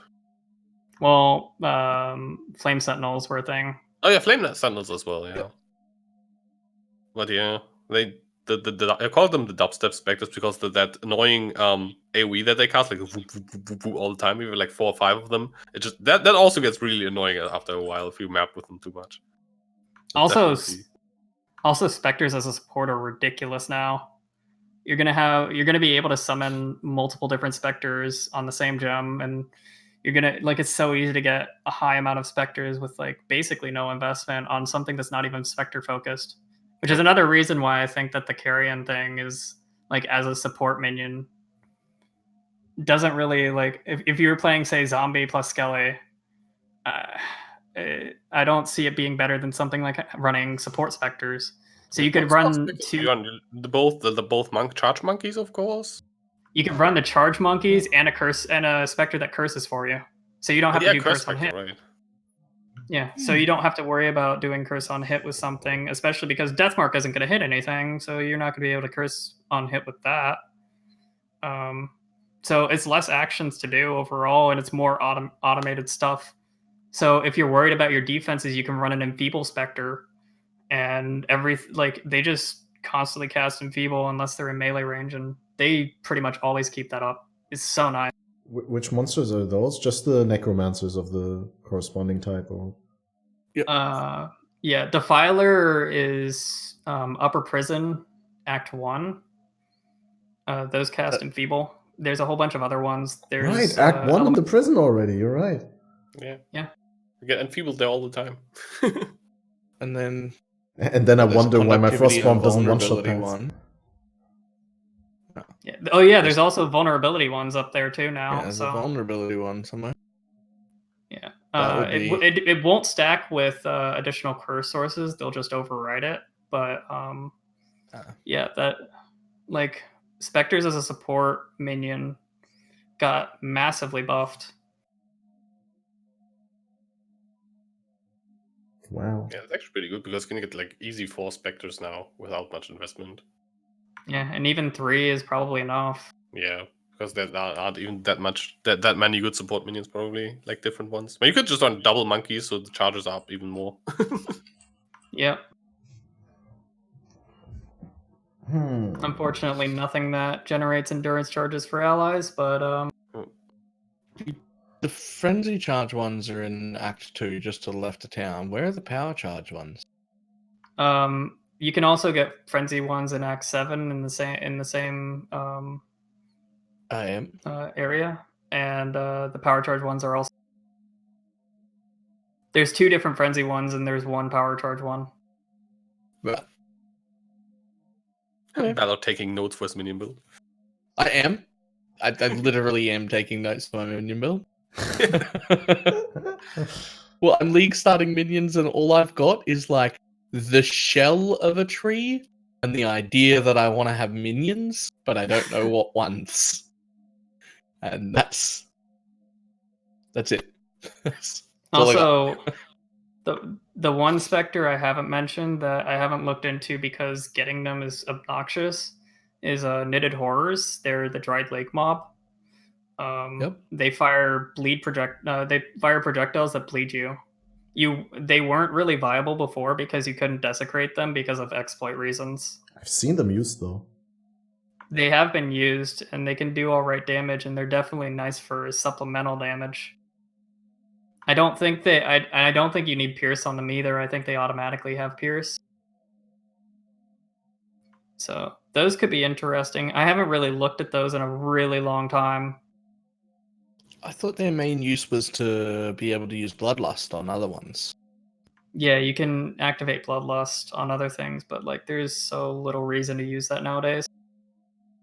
Especially with all the support gems you already want.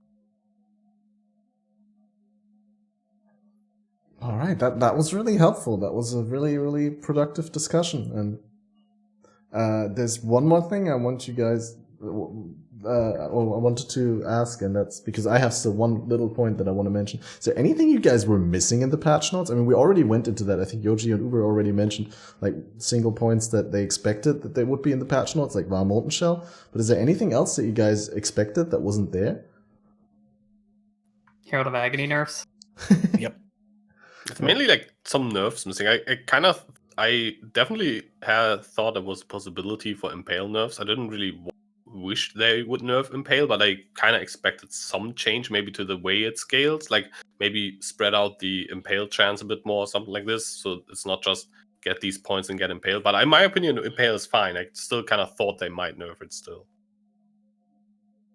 But yeah, it's mainly Var Molten Shell. I was actually surprised that a Tornado Shot got nerfed, because why now? That was kind of my. It's so late. It's like, okay, after 4 years, we're now nerfing Tornado Shot. Okay. I mean, I don't disagree with the nerfs at all, but they still surprised me. I just thought they were just permanently leaving it. Like I was like, Tornado Shot's just safe forever. Yeah, I was just used to it being OP forever, so why the hell not? I think the thing that made them finally nerf it was the fact that Fork was bugged on it, and we didn't know about it for ages, and I don't think they knew about it for ages either. Yeah. And maybe then they looked at it and were like, wait, all the other numbers are also a bit crazy. We haven't looked at the skill for 5 years, and yeah, maybe we should like take off the helmet enchant as well. Like that. I mean, they have been cracking down on helmet enchants, like the Volatile Dead right after release, and then most recently the Molten Strike before. Yeah, like all the too crazy multiplier ones. I think they kind of try to weed out on at least on the skills that are also popular. There's some like really crazy and really build enabling helmet enchants still. Okay. Slightly off topic, but it needs to be mentioned. I have a thought about helmet, and it depends entirely on how Wild Strike actually mechanically works. If it's the chain thing, it's going to be fixed. Yeah. Oh, do they already know? Yep. Oh, It's gonna work for a few hours and then it's gonna die. Yeah. That's even though I that's don't what even was think I expecting. actually, in my opinion, I actually think that it would still be fine. What? It's like 140% more damage multiplier. Yeah. So, Yeah, but the clear is still going to be shit. What? No. Yeah, it's the Got it. no. You won't be using you would be using the cold projectile. That thing is not that great. Yeah. Still, it would be fine. I don't think I think it's going to be a cool meme build. It's going to be a great single target, but it's going to be nice to finally get rid of the fire one. Yeah, I think I would just be swapping. Oh, nothing happened. I was thinking about just like swapping jewels and just using the actual arc to clear the actual chaining one, and then just swap jewel swapping into the cold one for disgusting single target damage. You could do that, I guess. You still have to hit stuff in melee range with a strike skill. I don't think it's. I mean, yeah, you have Ancestral Call, but I don't know. I think it would be. Like, we have had way more OP stuff for like several leagues now. That was way stronger, and just because it's a melee skill, it can't be OP. Kind of like what it feels like. Tribal Fury looks like it's going to be badass. The +1 strike that's on that's only available from the 19. And also Ancestral Call not having a less multiplier on max level is pretty good. Yeah. Still annoying to use it as a gem, but it's still like a less multiplier on gems, basically. Like you have one less gem. Yep. Yeah, I expected Herald of Agony nerfs. I expected a little bit more for SRS, like at some point it summons 2 at a time. But oh well. There were some other things and I can't remember what they are now. I can quickly fill in what I expected. I expected that after last league, they massively buffed magic and rare monster HP to the point that every map boss and every unique monster, rogue exiles, invasion bosses, everything feels like a massive joke compared to rare monsters. And I was really badly expecting unique monster buffs. Like, just give them double their HP, whatever, something. Like, just unique not even the map bosses, maybe. I mean, the map bosses are a joke anyway, but just rogue exiles die so fast compared to the average rare monsters. They don't even get a chance to be a threat. And the only thing they did in that department is that they nerfed 2 rare monster types in incursions because they had too much HP, I think. I mean, those guys were really tanky though, but yeah. I actually like that rares are a bit more tanky now. Like at the beginning of Legion League, actually when I started, I was always wondering if my build is just not that great, because whenever I encountered a rare, I was like, they're doing so little damage, but I just forgot that they like buffed rares extensively. And I think it's actually, I would like stuff to be more tanky, and I'm like, I mean, I never really liked the whole like we one-shot everything meta, but I mean, I think that we're too far gone from that now, so I don't think it's going to happen. And I'm never gonna happen. But I would like it if white mobs. I would like it if white mobs had the health of our current new rare mobs. To be honest, like that's never gonna happen. And there'll be a bunch of people who would hate me for that. But I would love it. It would be fine by me. I would be like, the whole game would be instantly like 30% of its current speed. But I'd be okay with it. Have you played Grim Dawn? Yeah, loved it. Yeah, I think that's like the Grim Dawn pace, which I think is really cool. Yeah, I would absolutely love it. Classic PoE.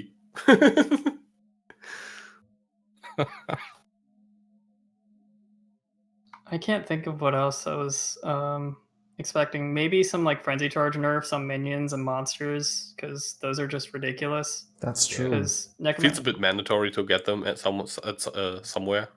I think that's the only reason they didn't move Necroagus at all. Because like Necroagus's downside is that it's in a terrible spot. Yep.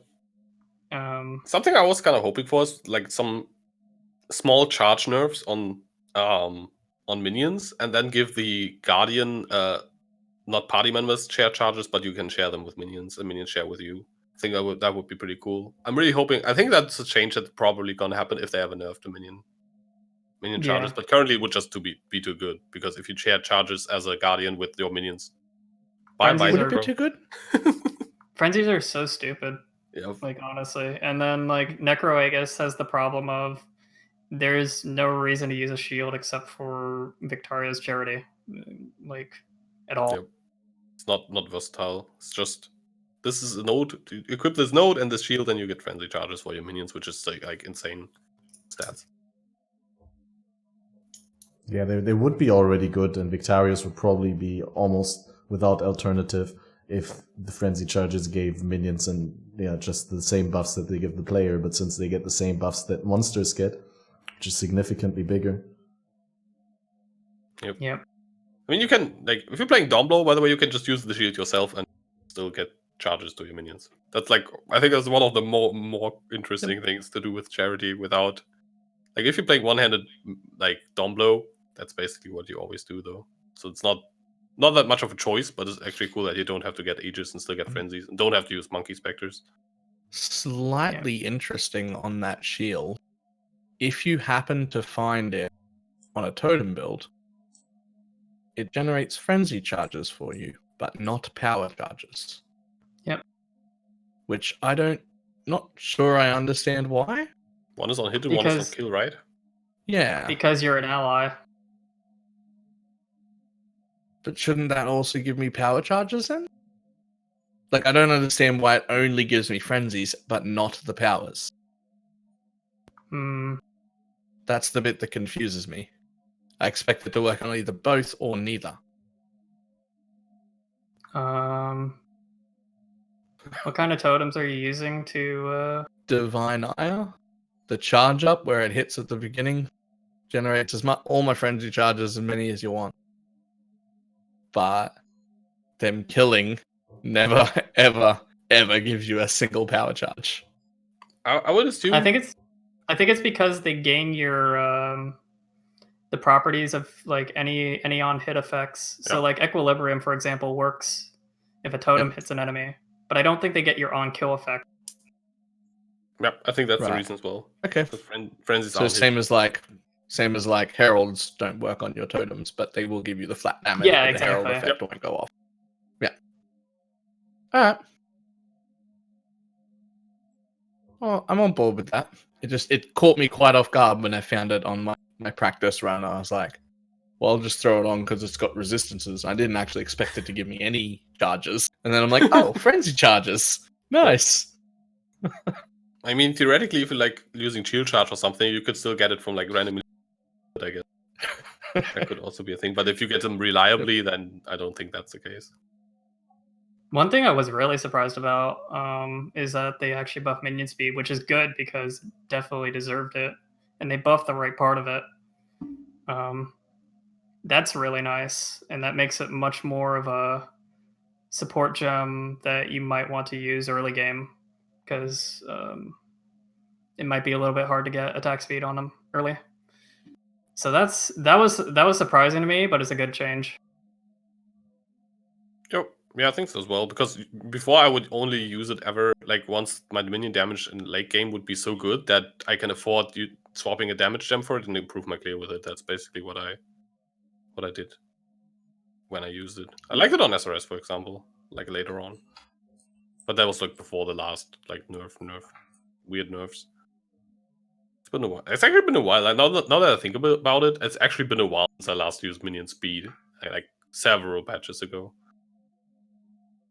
I think the only thing that I was kind of was missing out on, and I don't think this would be mentioned in patch notes in the way they would implement it, is ways to build minion impale.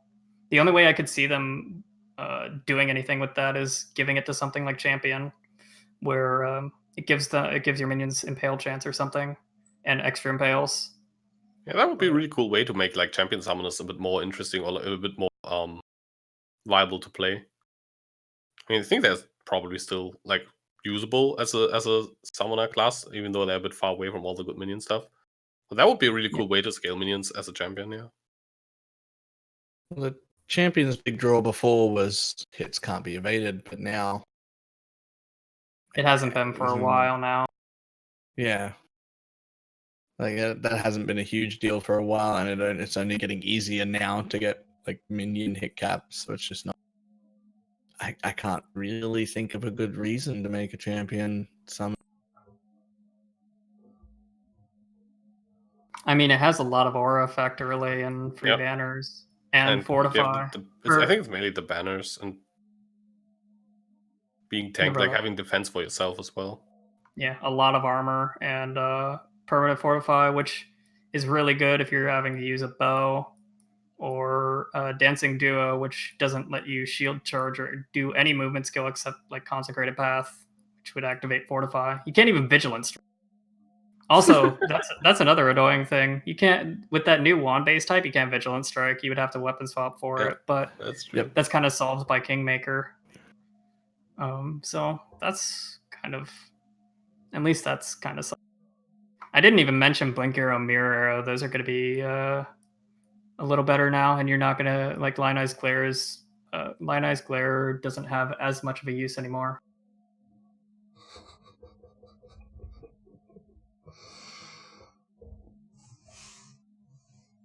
Yeah, Blink Arrow. It's a fun build. End up wanting. I always want to do that, and it just never makes it onto the list. Like it just never gets there. The problem is the defenses and how far you have to travel if you want to do it as Deadeye. Necromancer works, but it doesn't feel as smooth as Deadeye. I think a Necromancer actually does more damage, but the clear isn't as good. Yeah. But there's more reason to do it on other classes now too. And there's interesting ways to build it, especially with the anointments. Because one of the annoying things is that the only one that counts as a movement skill is Blink Arrow. So it like kind of makes the cooldowns different if you get movement skill cooldown stuff.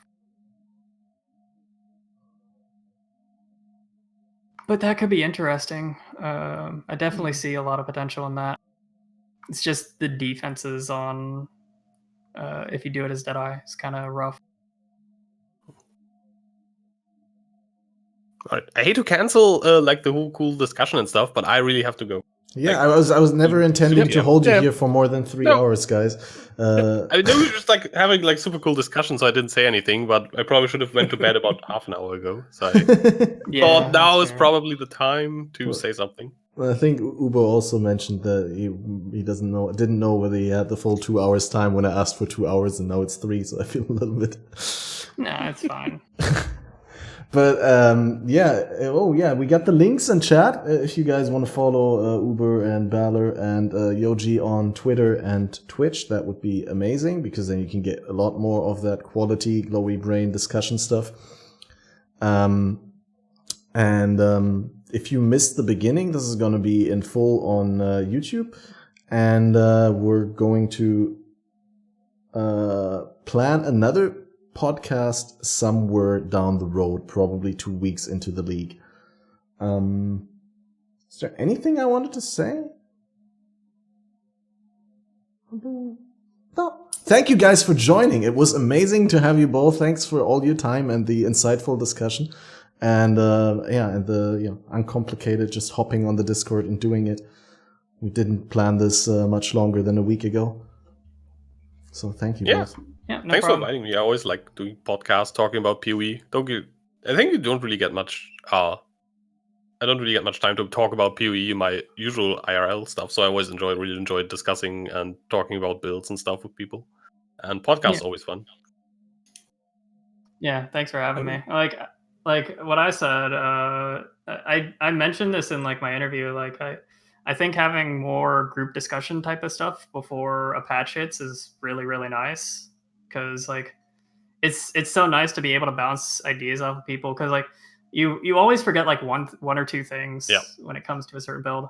Like even I do this. Like it's so much better to be able to bounce opinions around with people. So thanks for having me. It was great. Yeah, I agree on that perspective, because also, even if the other people don't say anything, just the presence of other people in the discussion makes you look at what you say with other eyes than if you just have those thoughts by yourself. Like, that's why I always like watching movies that I've already seen with people that I haven't watched them with. Yeah. The same as like when you explain something to someone, you usually understand it better afterwards as well. Yeah, or you realize where you really don't understand it, where you previously thought you understood it. Yeah, exactly. Awesome. Hey, can I host the viewers over to one of you guys? Is anyone going live right now? Yoji, probably not. Not doing a sleep stream, no. Yeah, it's against TOS, sadly. I thought a league starts would be nice, but then I looked it up and it's impossible. Yeah, I might stream for a little bit. I also need to work on a video, because I know a lot of people are looking for that for minion stuff. I think a lot of people are. Basically, everything I talked about during I'm the stream, waiting gotta for that. somehow get that down to like. I don't think that's going to be less than 20 minutes or 30. Yeah. All right. I mean, I've barely looked at the new poison skills at all. Honestly, Same. I was like, minions or mines? I've been full on focused on like the minion stuff, and I've just kind of skimmed over everything else, because I mean, that's what I know people were wanting from me. So I might like runs like I'm really interested in the carrion golem stuff. I might run some numbers on that. I might try to mess around with the tree a little bit to see if I can get some alternate things, especially for leveling purposes. I should definitely plan out my leveling a little bit more. So yeah, I'll probably stream that for a bit and then work on a video for that, for the minion stuff. All right, then feel free to hop off whenever and start the stream, and we'll keep it all warm and send the crowd over as soon as that worked out. I think we didn't have an official goodbye, because I was going to end the stream and then we went back into discussion. So let's all wave into the camera. Goodbye, guys. I mean, you can't see me waving, but I definitely am.